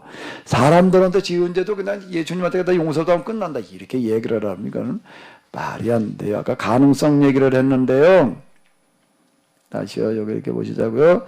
하나님은 우리를 아시는데 뭘 아신다고요? 하나님의 전지는 특히 사람에 대한 하나님의 전지는 뭐라고요? 가능성이에요. 가능성을 아시는 거예요. 그 마찬가지로 이제 우리가 예수님 앞에 나가게 되면 내 안에 들어있는 십자가 앞에던 죄의 가능성이 보여지게 되고 그걸 철저하게 회개하게 되면은 우리가 죄의 노예가 되는 거를 벗어나게 해주신다라는 그런 말씀이 되겠습니다. 아멘. 자, 이렇게 이 마태복음의 얘기는 이제 그런 얘기가 이렇게 되겠고요.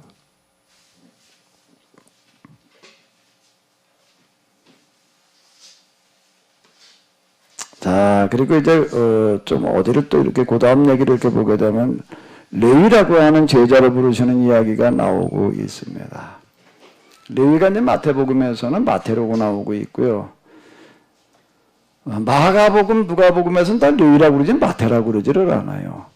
마태는 12 제자 중에 하나인데 마태가 세리였다라고 얘기를 하고 있는 것은 오직 마태복음뿐입니다. 그럼 마태라는 사람 참 대단한 사람이야. 스스로가 세리였다는 거를 딴 제자들은 너무 그게 수치스러운 용어가 돼가지고 못 쓰는데 마태는 스스로 그 말을 쓰고 있다라고 하는 거고요. 이게 마태도 누군가 하게 되면은 누구하고 같은 거야. 예수님을 만나고 난 다음에 예수님께서 부르셨더니 예수님의 제자가 될 수 있다는 게 너무 기뻐서 예수님의 제자가 된다는 거는 배와 고문을 다 버려두고라고 하는 거 재산을 다 포기하고라는 얘기가 되는 건데 한이 재산을 포기하고 예수님을 따라간다는 게 너무 기뻤다는 거예요.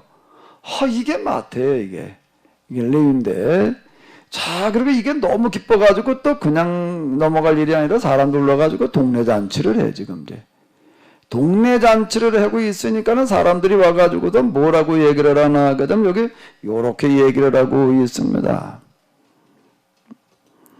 그들이 예수님께 말하되 그들이라고 하는 건 바리새인들이라고 하는 건데 요한의 제자는 자주 금식하며 기도하고 바리새인의 제자들 또한 그러하되 당신의 제자들은 먹고 마시나이다. 이제 이렇게 이제 얘기를 합니다. 그랬더니 예수님께서 뭐라고 얘기를 하시는가 하면 혼인집에 손님들이 신랑과 함께 있을 때 누가 그걸 금식하겠냐?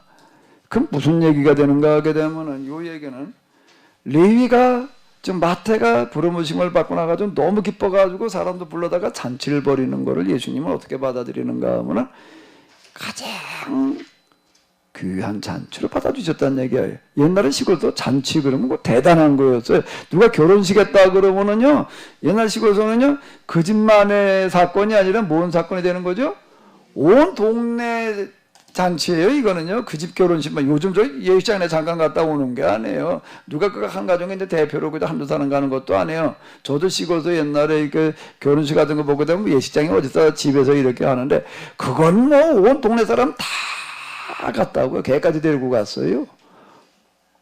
거기 뭐 국수라도 한국 얻어 먹으니까 뭐 이건 옛날에 국수 한국 얻어 먹는 게 얼마나 대단한 건데, 국수도 무슨 뭐 육수를 내 가지고서 어쩌고, 육수는 무슨 뭐 육수 뭐죠? 멸치, 그것도 육수인가? 멸치 국물에다가 국수 그냥 덜렁 말아주는 거, 그거 뭐 어디 앉을 데가 어디서 서서 그냥 국수만 진짜 뭐 어디 김치나 한 젓가락 넣으면 좋고 안 넣어도 상관없고, 그거 국수 한 그릇 그냥 멸치 국물에다 먹는 그것만 해도 대단해가지고서 일당 다 가고 봐.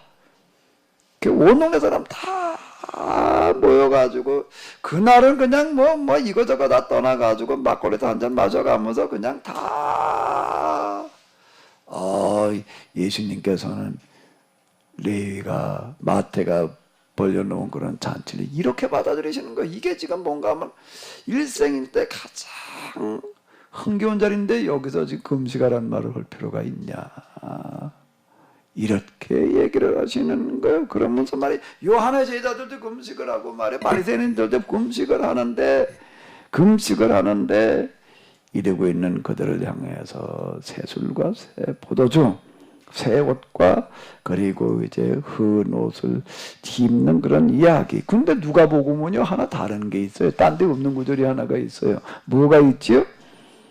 39절 한번 읽어보세요. 묵은 포도주를 마시고 새 것을 원하는 자가 없나니 이는 묵은 것이 좋다 하면, 이걸 뭐 어떻게 해석을 해야 되지? 아니 포도주가 묵은 포도주가 좋아요? 새 포도주가 좋아요? 된장은 묵은 된장이 좋아요? 새 된장이 좋아요? 고추장은 묵은 고추장이 좋아요? 새 고추장이 좋아요? 새 고추장이 좋아요. 간장, 된장은 묵은 것일수록 좋지만 고추장은 아니에요. 이건 새로 담근 게 좋다. 이제 햇 고추장을 이제 좋다고. 근데 포도주는 어떻게 되는가 하게 되면 오래된 게 좋아요? 새로 담근 게 좋아요? 몇 년산 가지고 어떤 건 뭐 100년, 200년 그런 된 것들이 있다고요. 그러면 이렇게 묵은 포도주를 마시고 새 것이 좋다 하는 자가 없나니 이는 묵은 것이 좋다 함이니라. 참 누가는 요걸 써놨습니다. 그건 마태에도 없고 마가에도 없어요. 이건 뭘까? 이게 잘 걸던 사람이 갔으니 이걸 누구한테 물어보나. 먼저 갔으니. 이제 정상 이제 우리 박은년 목사님 맨날 뭐 할 때마다 누구한테 대신 묻는가 하면 이명욱 집사님한테 묻더라고. 이명욱 집사님 오늘 이제 또 반주해 주느라고 오셨는데, 이건 무슨 뜻이겠어요? 이거 묵은 포도주를, 이명욱 집사님 묵은 포도주가 좋아요? 새 포도주가 좋아요? 포도주 안 먹으니까 모르시지 뭐. 자, 이건 무슨 얘기일까? 세술은 세부대는 우리가 알겠는데 이 누가복음의 이 구절은 참 이게 쉽지 않아요.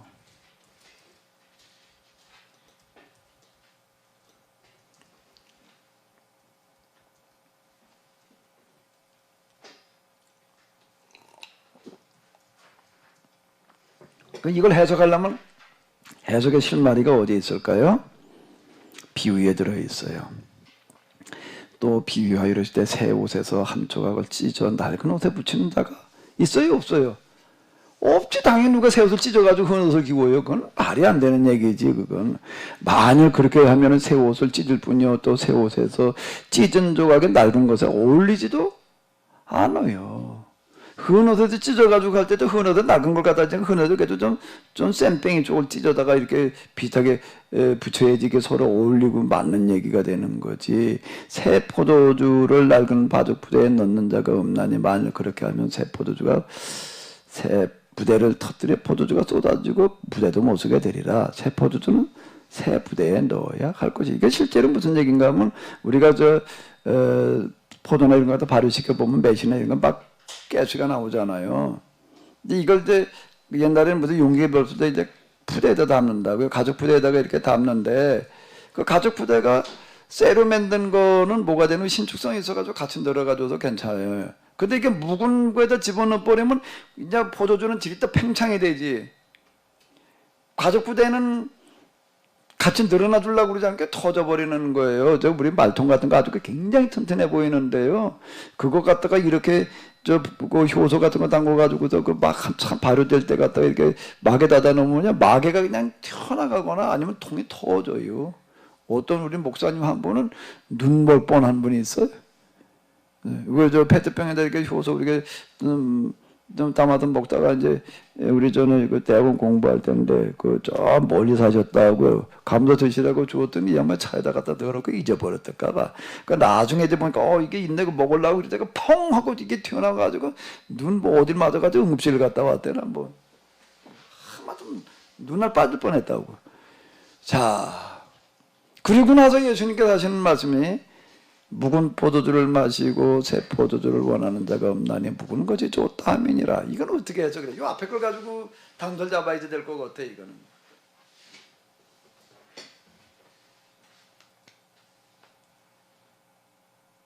어떻게 해서 그래야 되나 우리 이명호 집사님. 틀림없이 박헌님 목사님 있어서 이명호 집사님 보고 물었을 거야.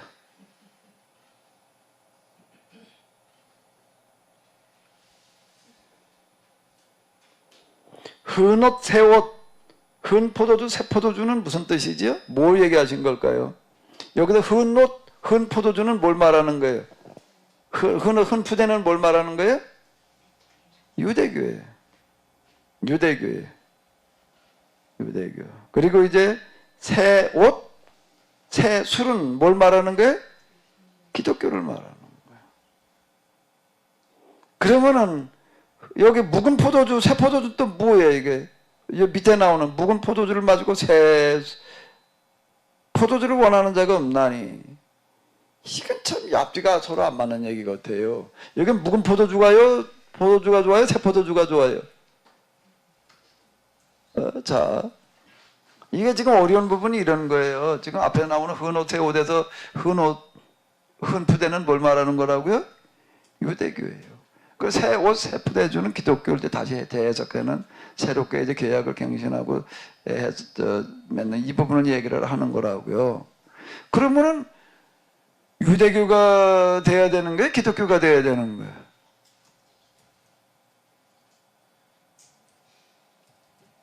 물을 필요도 없잖아요. 그런데 여기는 묵은 포도주를 마시고 새 것을 원하는 자가 없나니. 그러니까 묵은 포도주를 얘기를 한다고 얼핏 뭐처럼 느껴지는 게 유대교고 새 포도주는 기독교인데 그러면 뭐 어떻다는 거예요? 묵은 것이 좋다.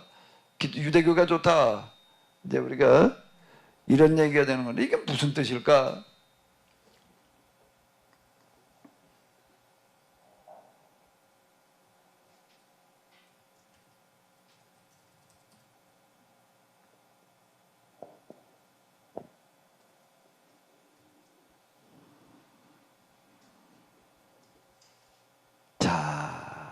이명욱 집사님,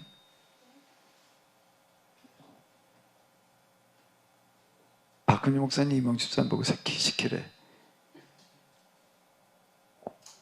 이건 누가 또 좀 말씀하실 분 있으면 들으시는 분 가운데도 좀 얘기 좀 해보세요.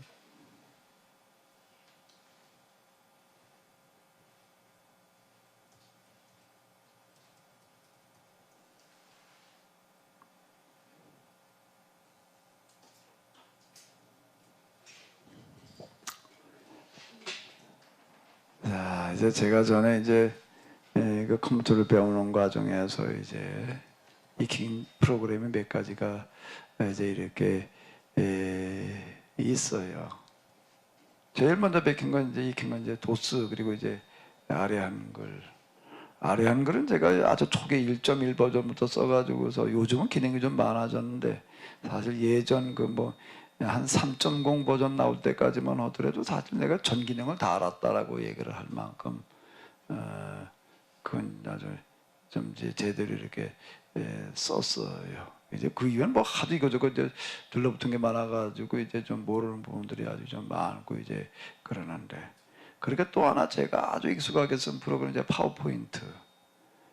그리고 또 하나가 이제 퍼블리서라고 하는 거, MS에서 나온 게 있었습니다. 퍼블리서는 잘 모르는데 일반적으로다가 데스크탑 TTP 프로그램이라고 그러는데요.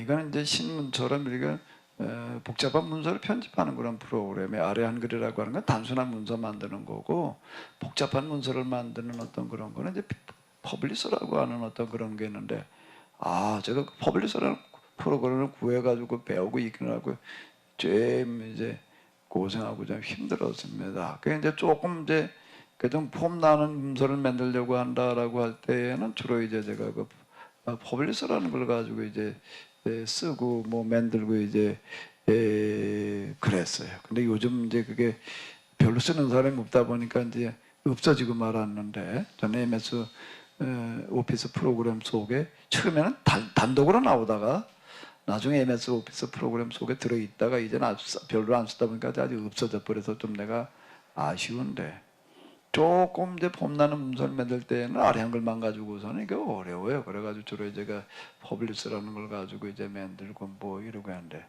근데 제가 아는 어떤 분은 또 꼭 만들었다, 뭘 가지고 만드냐면 코렐드로라는 걸 가지고 만들어요. 거기다 이미지 같은 거 다루고 그러기가 조금 이제 나니까는 정교한 이미지 만들고 이제 뭐 이러고 하니까 나니까 그걸 가지고 이렇게 만들어요. 그 사람 맨날 코렐드로 이제 뭘 만들었다 하면 코렐드로야 이제. 코렐드로 요즘 별로 안 쓰는 것 같아요. 이제는 뭐 어쨌든 이제 그렇게 돼 버렸는데, 또 어떤 사람 또 회사에서 엑셀 쓰다 또참 또 뭐냐 문서도 다 엑셀로 만드는 사람이 또 이제 이렇게 있더라고요. 컴퓨터 프로그램이라고 하는 거에 있어서 어느 하나가 익숙해져 가지고 내가 능숙하게 쓰기까지는 이게 그렇게 쉽지가 않아요. 그 여러 가지 복잡한 기능들을 내게 익숙해지는 데 있어서 딴 걸로다가 이제 이걸 바꾸려고 할 때는 상당한 부담을 느낍니다. 그것도 가만히 있길래 이게 비슷한 부분도 많지만 이게 세밀한 부분에 들어가 가지고서는 좀 어렵거든요. 그러니까 이제 웬만하면 내가 전에 쓰던 걸 가지고 이렇게 하려고 그래요. 그럼 이제 생각을 해봐요. 예수님께서 하신 말씀이 무슨 뜻일까? 묵은 포도주를 마시고 새 것을 원하는 자가 없나니 이는 묵은 것이 좋다 함이니라. 여기다 묵은 거는 뭘 말하는 걸까? 뭘 말하는 게 묵은 건? 유대교예요, 유대교. 유대교에서 오랜 동안 이렇게 시장 생활하다 보니까 사람들은 뭐에 익숙해지는 거예요? 유대교가 익숙해지는 거예요. 근데 여기다 가지고 예수님께서 새로운 걸 얘기를 해 놓으시니까 지금 이게 맞는 얘기 같으면서도 어떤 거예요, 이게 이제.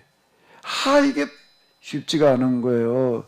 예수님 말씀대로 다 따라가기 쉽지를 않다라고 하는 얘기. 거기 지금 앞에 나오는 얘기들이 그 앞에 나온 논란 얘기들이 다 지금 그런 얘기들이라고 쭉 이렇게 봐봐요. 여기 쭉 나오는 거. 예수님의 말씀에 다 옳고 그러고 하긴 한데, 지금 여기 예수님께서는 어디서 얘기를 하는가 하면 유대교, 유대 문화 속에서 얘기를 하는 거예요. 이 사람들은 이게 수천 년 동안 내려온 거예요, 지금. 아브라함으로부터 내려온 걸로 따지면 2000년이고, 모세로부터 얘기를 하면 1500년이고, 지금 귀환 이후로 얘기를 한다고 하면 500년이고, 이게 특히 이 사람들에게 지금 바벨론 포로 귀환 이후로부터가 요 아주 결정적으로 중요한 그런 시기가 이렇게 되는 건데, 500년 동안 익숙해져 있고 2000년 동안 뿌리를 가진 그런 전통과 정통. 자, 요건 이제 이렇게 이해를 하시면 됩니다.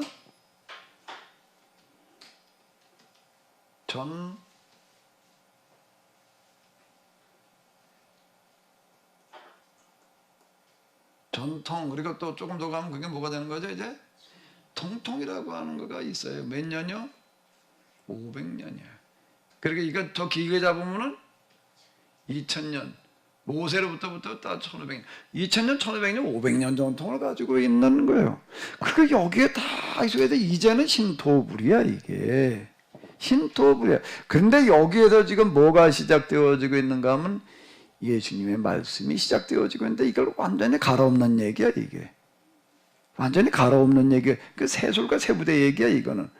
이전 수준의 얘기가 되는 거야. 그러니까 사람들이 자꾸 어느 걸 더 좋아하려고 그럴까요? 자기도 몰라요. 자기도 모르게 자꾸, 자기도 모르게 어떻게 되는 거죠?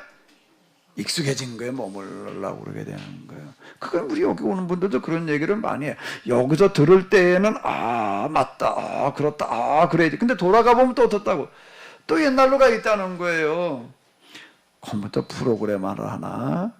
나도 요즘 아래 한글 주로 쓰다가 이제 MS 워드를 가지고 오늘 이렇게 쓰려고 그러게 되면 엑셀을 가지고, 엑셀도 처음에 나도 좀 꽤 갖다 이렇게 써먹고, 근데 이제 엑셀을 뭐 하도 안 쓰다 보니까 엑셀로다가 문서를 만들으려고 그러려면 이게 이거 뭐 복잡하게 좀 이렇게 뭘 수정하고 뭐 이러고 하려면 이게 이제 쉽지가 않아요. 근데 아래 한글 가지고 해라 그러면 굉장히 쉬워요, 그냥. 그러면 이렇게 익숙해져서 가는데 뭐 하나 익숙해진 거를 바꾼다는 거가 참 어려워요. 그런데 지금 이 말씀은 이제 그냥 누가가 하는 얘기야. 이거는 다른 복음서는 이제 없어요, 이게요. 누가가 왜 이 말을 할까요? 누가가 왜 이 말을 하고 있는 거예요?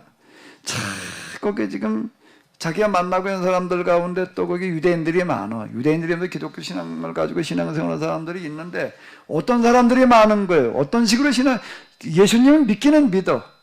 기독교인은 기독교인이야. 그런데 어떤 기독교인? 유대적 기독교인들. 그게 사도행전에서 그 말을 많이 해요.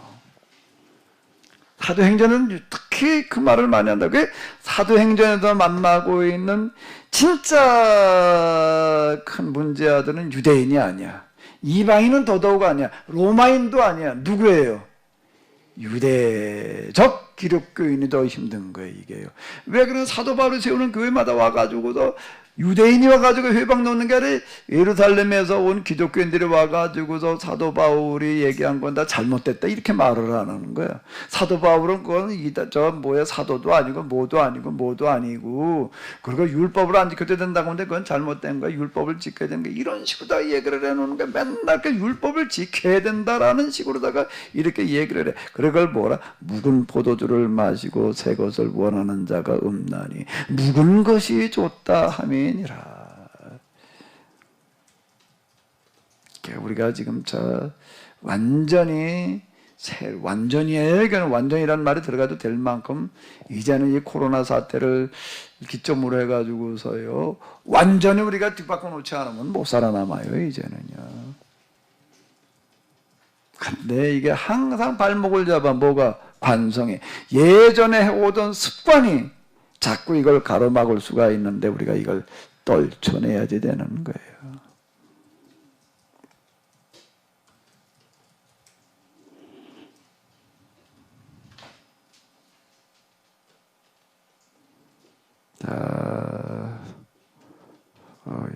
이 부분도 제가 이거 해석하면서 애먹었습니다. 앞에 있는 거하고 너무 안 맞는 얘기, 완전 반대 같은 얘기가 돼가지고서 이거를요. 어때요? 여러분들은 제 얘기 들으시면서 별로 혼란이 없으셨나?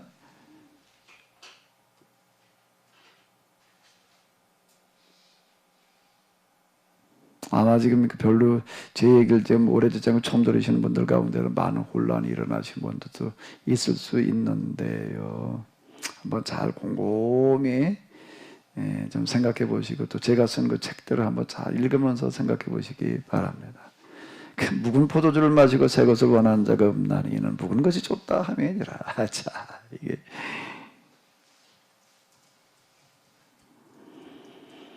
오늘 6장까지 해야지 되는데 이거 뭐 일일이 다 하기는 좀 그렇고요. 자, 또 많은 부분은 전에 제가 마태마가에서 얘기를 했으니까는요. 여기 조금 더 한번 이렇게 본다라고 하게 되면은 6장 20절 아까 잠깐 보기는 했는데 20절에 이렇게 보게 되면은 옆에 마태복음하고는 많이 달라요. 마태복음에 나와 있는 걸 뭐라고 그래요? 몇 복이라고 그러죠? 8복. 심령에 가난한 자는 복이 있나니, 애통하는 자는 복이 있나니, 온유한 자는 복이 있나니, 의에 줄이고 목마른 자는 복이 있나니, 긍휼히 여기는 자는 복이 있나니, 마음에 청결한 자는 복이 있나니, 화평케 하는 자는 복이 있나니, 의를 위하여 핍박을 받는 자는 복이 있나니. 이제 이렇게 8가지 복을 이제 얘기를 해도 8복 아주 유명합니다. 그런데 8복이 유명한 방면에 4복 4화는 우리가 잘 몰라요. 근데 누가복음에서는 어떻게 얘기를 하고 있는가 하면 4복 4화야. 아까 말씀하신 여기는 너희, 지금이 중요한 거예요. 너희 가난한 자는 복이 있나니 하나님의 나라가 너희 것이며, 지금 줄인 자는 복이 있나니 너희가 배부름을 얻을 것이며, 지금 우는 자는 복이 있나니 너희가 웃을 것이며, 인자로 말미암아 사람들이 너희를 비유하며 멀리하고 욕하고 너희 이름을 약하다 비울 때 너희에게 복이 있도다. 네 복이에요. 그런데 그 다음에 또 뭐라고 얘기를 하시는가 하게 되면은 사복만 있는 게 아니라 또 그 다음에 뭐가 있다고요? 사화가 있어요. 사화가 우리나라 조선시대에만 있는 게 아니야. 여기도 사화가 있는데, 그러나 화 있을진지 너희 부요한 자여, 너희는 너희의 위로를 이미 받았도다. 화 있을진저 너희 지금 배부른 자여, 너희는 주리로다. 화 있을진저 너희 지금 웃는 자여, 너희가 외통하며 울리로다. 모든 사람이 너희를 뭐가 있다 하면 칭찬하면 화가 있도다. 자, 이렇게 이제 선언을 합니다. 그러니까 네 복, 네 화를 선언하는 게 누가복음이 되겠고요. 여기서는 진짜 가난이에요. 여기다 가난한 자라고 얘기를 할 때 가난한이라는 게 어느 정도 수준이 가난이냐. 근데 여기도 얘기하는 가난한 자는 거지 수준을 말하는 겁니다. 이건 거지 수준이에요. 그냥 좀 어렵게 사는 사람 수준을 말하는 게 아니라 완전 거지 수준을 가리켜서 지금 이제 가난한 자 이렇게 부르고 있는 거예요. 근데 여기 지금 마태복음에서는 그냥 가난한 자 그러지 않고 뭐라고 그래요? 심령이 가난한 자, 목마른 자가 아니라 의에 줄이고 목마른 자, 이렇게 나오고 있습니다. 심령, 의 이래가지고 이건 문자적으로 가난한 사람만이 아니라 진짜 예수님 말씀에 동의하는 사람, 그 사람이 현실적으로 가난하냐가 중요한 게 아니라 심령이, 의가 중요하다든지 이렇게 얘기를 하는 거죠. 근데 이제 전문가들이 이제 다루는 것들을 이렇게 보게 되면 누가복음의 말씀이 본래 예수님께 하신 말씀에도 가까울 거다라고 이렇게들 얘기를 합니다. 이건 전문가들의 얘기예요.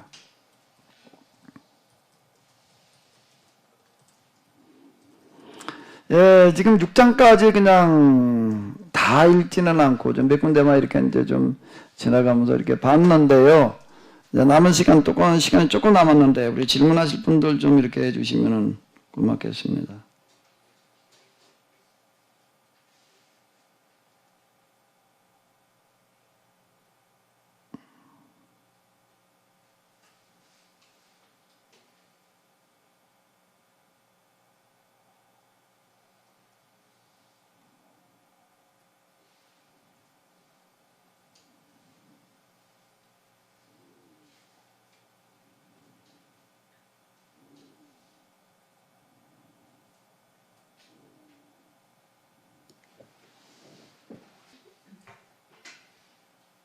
세례 요한하고 예수님하고 그 사역하시는 그 텀이 있잖아요. 그 텀이 얼마나 되는지. 원래 처음에 이제 세례 요한을 따라다녔던 제자들이 예수님을 따랐다고 하셨는데 세례 요한은 예수님이 활동하시기 얼마 전부터 태어나기는 6개월 먼저. 6개월이요. 네. 6개월인데 네. 아마 비슷하지 않았을까. 6개월 한 1년 사이 정도 되지 않을까.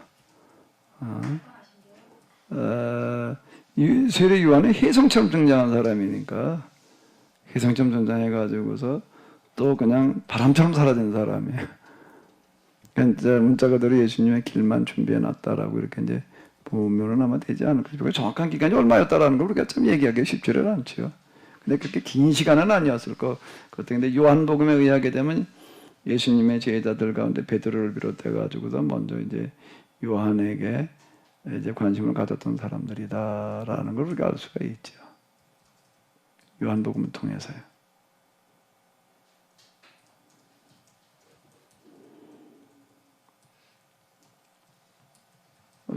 이건 제가 마태복음에서도 이제 계속 말씀을 드리고 마가복음에도 물론 그랬던 건데요. 여기 이렇게 보게 되면은 원수를 사랑하며 너희를 미워하는 자를 선대하며 뭐 이제 마태복음에 의하게 되면은 저도 이거 참 어려웠던 그런 구절인데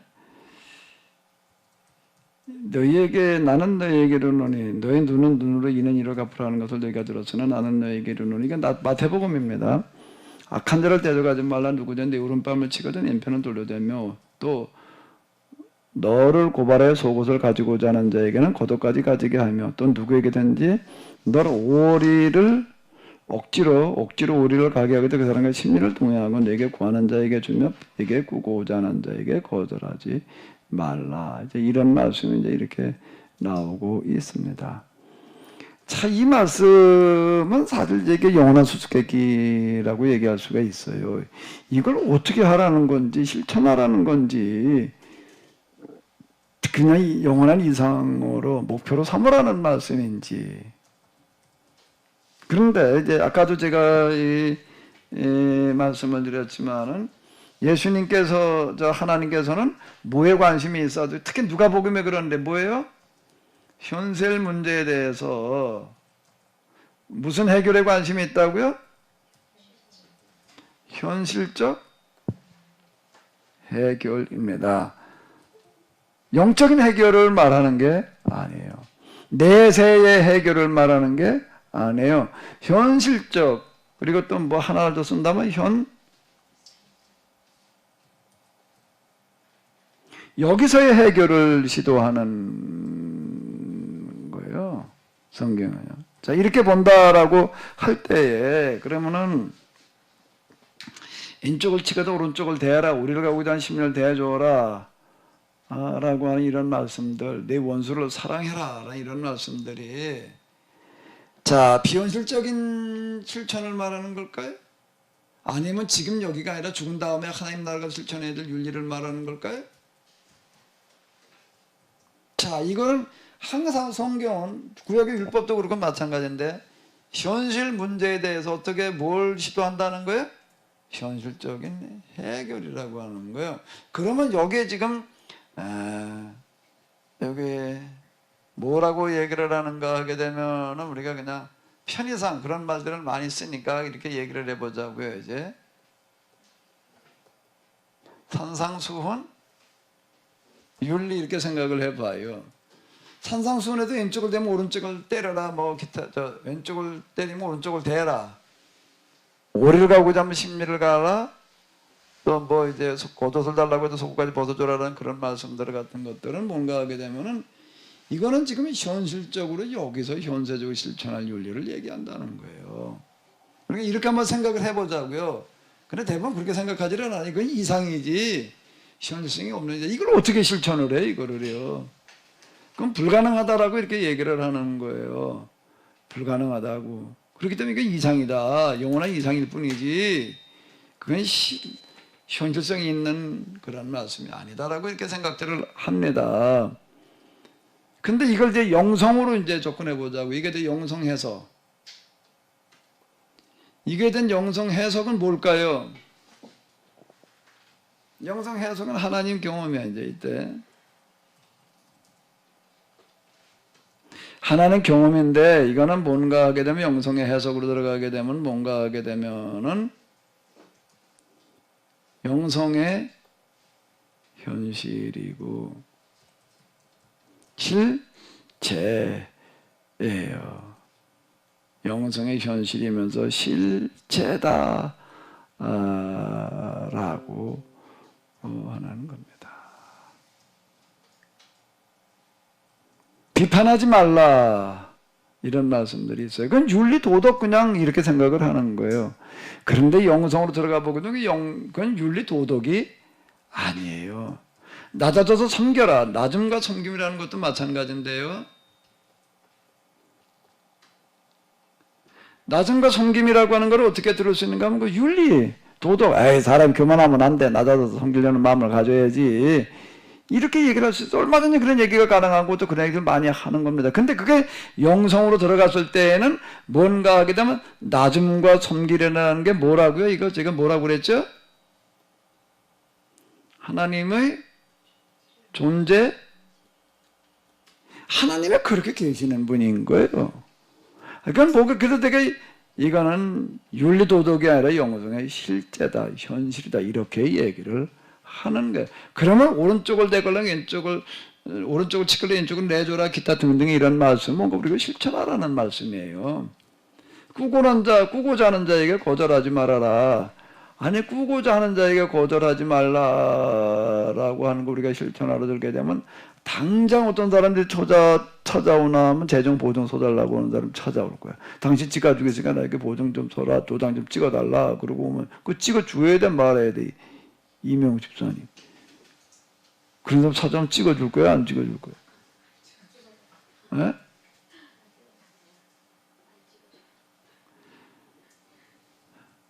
그럼 그걸 어떻게 하라는 거냐 말이야. 꾸고자 하는 자에게 거절하지 말라고 그러는데 왜 거절하면 어떡해? 안 찍어주면 어떡해? 영성의 실제인데 제가 이렇게 얘기를 하는 거예요. 이거는 윤리는 윤리인데 무슨 윤리인가 하게 되면은 무슨 윤리인가 하게 되면 무슨 윤리라고요? 계약 공동체 윤리인 거예요. 계약 공동체에서는 이렇게 실천해야 된다라고 하는 거예요. 일반인한테 실천하라는 얘기가 아니에요. 이거는 제자들에게 주신 말씀이 되는 거지 세상 사람들한테 주시는 말씀이 아니에요. 계약 공동체 내에서 실천할 윤리다라고 하는 겁니다. 그 윤리를 이건 얘기를 하는 거예요. 그 윤리요. 계약 공동체 윤리. 그러면 여기서 오른쪽을 때릴 왼쪽도 내줘라라고 하는 그런 얘기. 그리고 꾸고자 하는 자에게 거절하지 말라는 얘기는 무슨 얘기가 되는 걸까요? 절대로 너는 누구한테 꾸러가지 마라. 빚 보증 쳐달라고 그러지 말라는 얘기가 되는 거예요. 네 문제는 네가 해결을 해라. 내가 이제 계속하는 얘기인데 네 문제는 내가 최대한 해결을 하고 그 다음에 어쩔 수 없는 경우라는 게 생기는 거예요. 그럴 때는 그게 무슨 얘기가 되는가 하면 그 사람의 문제가 내 문제라고 생각을 하고 그건 정말 나서서 해결을 해라. 그 얘기가 되는 거지요. 그건 계약 공동체 실천윤리이지 이상도 아니에요. 영원한 목표도 아니에요. 영적인 현실이에요. 영적인 실제예요. 낮음 하나님은 낮음으로 계세요. 섬김 하나님은 섬김으로 계세요. 그건 존재의 양식이야. 아예. 비판하지 말라는 얘기는 윤리가 아니에요. 도덕이 아니에요. 거기서 남 얘기 가지고 뒷담화하고 있는 사람은 절대 하나님 앞에 존재할 수가 없습니다. 존재할 수가 없어요. 그거는요.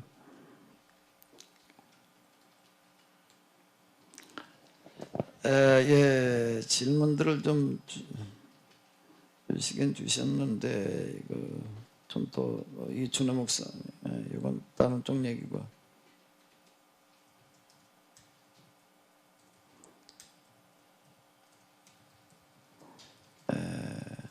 그러면 목사님 가족이 보증이나 돈을 꿀 경우에 가족의 형제들도 계약 공동체에 들어가나요?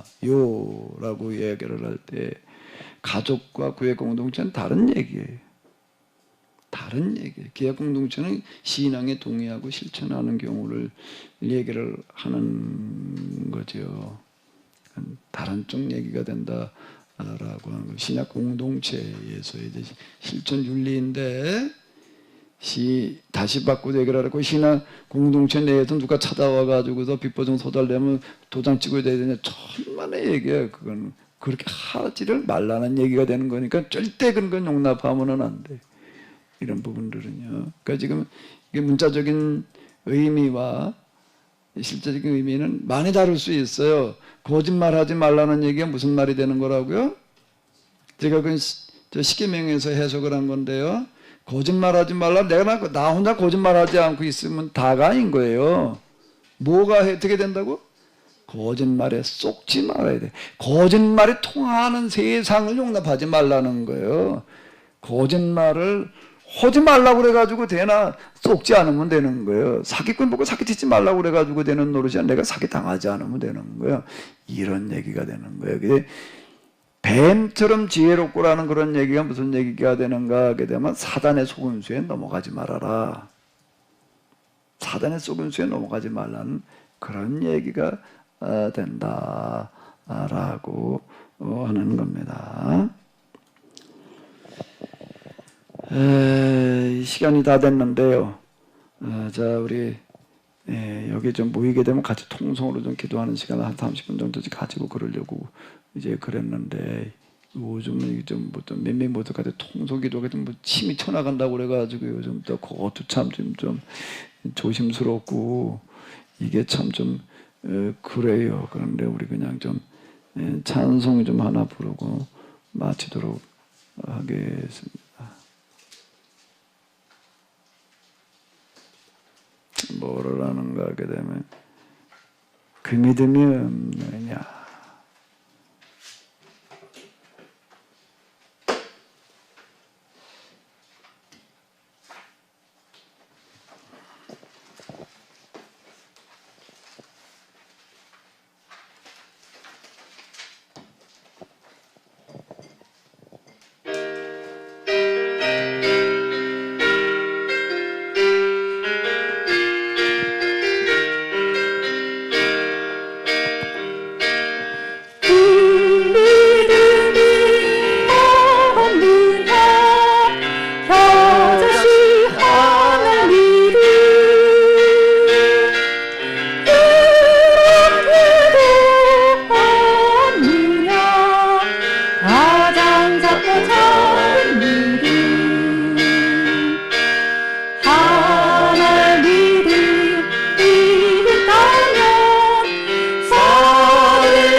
기도 제목을 드리겠는데요. 하나가 뭔가 우리 교회 공동체가 직접 관련된 얘기는 아닌데 좀 다급한 얘기니까 조금 말씀을 드려야 될 것 같아요. 지금 케냐에 나가 있는 아마 최영락 선교사님 아시는 분들은 좀 아실 거예요. 우리 여기 케노시스에서도 그동안 모임에서 좀 월 100만 원씩 보내가지고서 거기 애들 하루 한 끼 먹고 사는 애들 점심 먹여주는 그런 운동을 하고 뭐 이제 그러고 했는데 그분이 거기도 활동을 하고 계셨는데 요즘 코로나 사태 때문에 거기도 지금 이제 사태가 좀 심각한 것 같아요.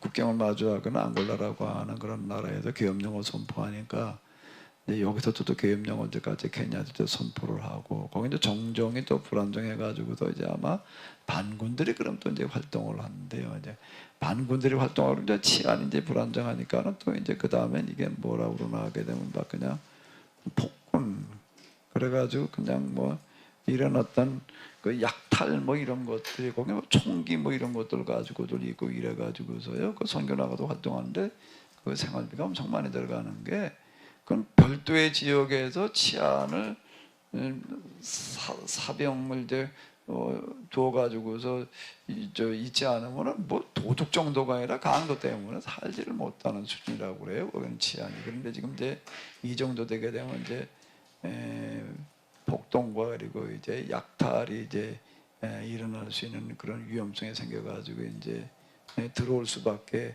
없다라고 이제 그 공관에서도 이제 대피하라고 지금 얘기를 하고 이제 그러는데 문제는 또 지금 국경이 봉쇄가 돼가지고 비행기가 없다는 거예요.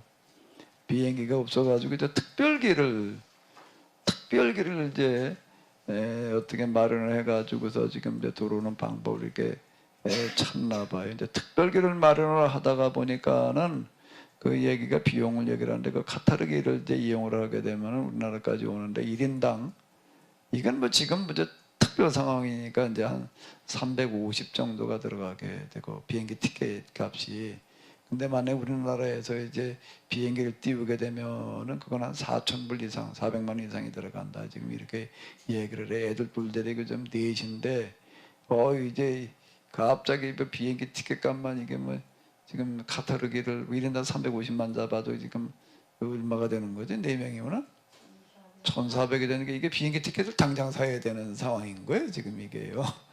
이런 상황이 되어졌다고 지금 이제 연락이 왔어요. 우리가 좀 기도하면서 우리 그동안 케노시스 선교회에서 있으신 분들은 같이 여기에 좀 우리가 조금 응급 좀 모금을 해야지 될 것 같습니다. 이 문제를 위해서 좀 기도해 주시면서 같이 좀 동참을 아마 해주셔야 될 것 같아요. 뭐 티켓이라고 하는 것도 당장 사야 되는 거니까 이거 뭐 며칠 있다 뭐 이렇게 얘기할 수 있는 상황도 아니고 지금 이런 상황이 되어졌다라고 얘기를 하는데요.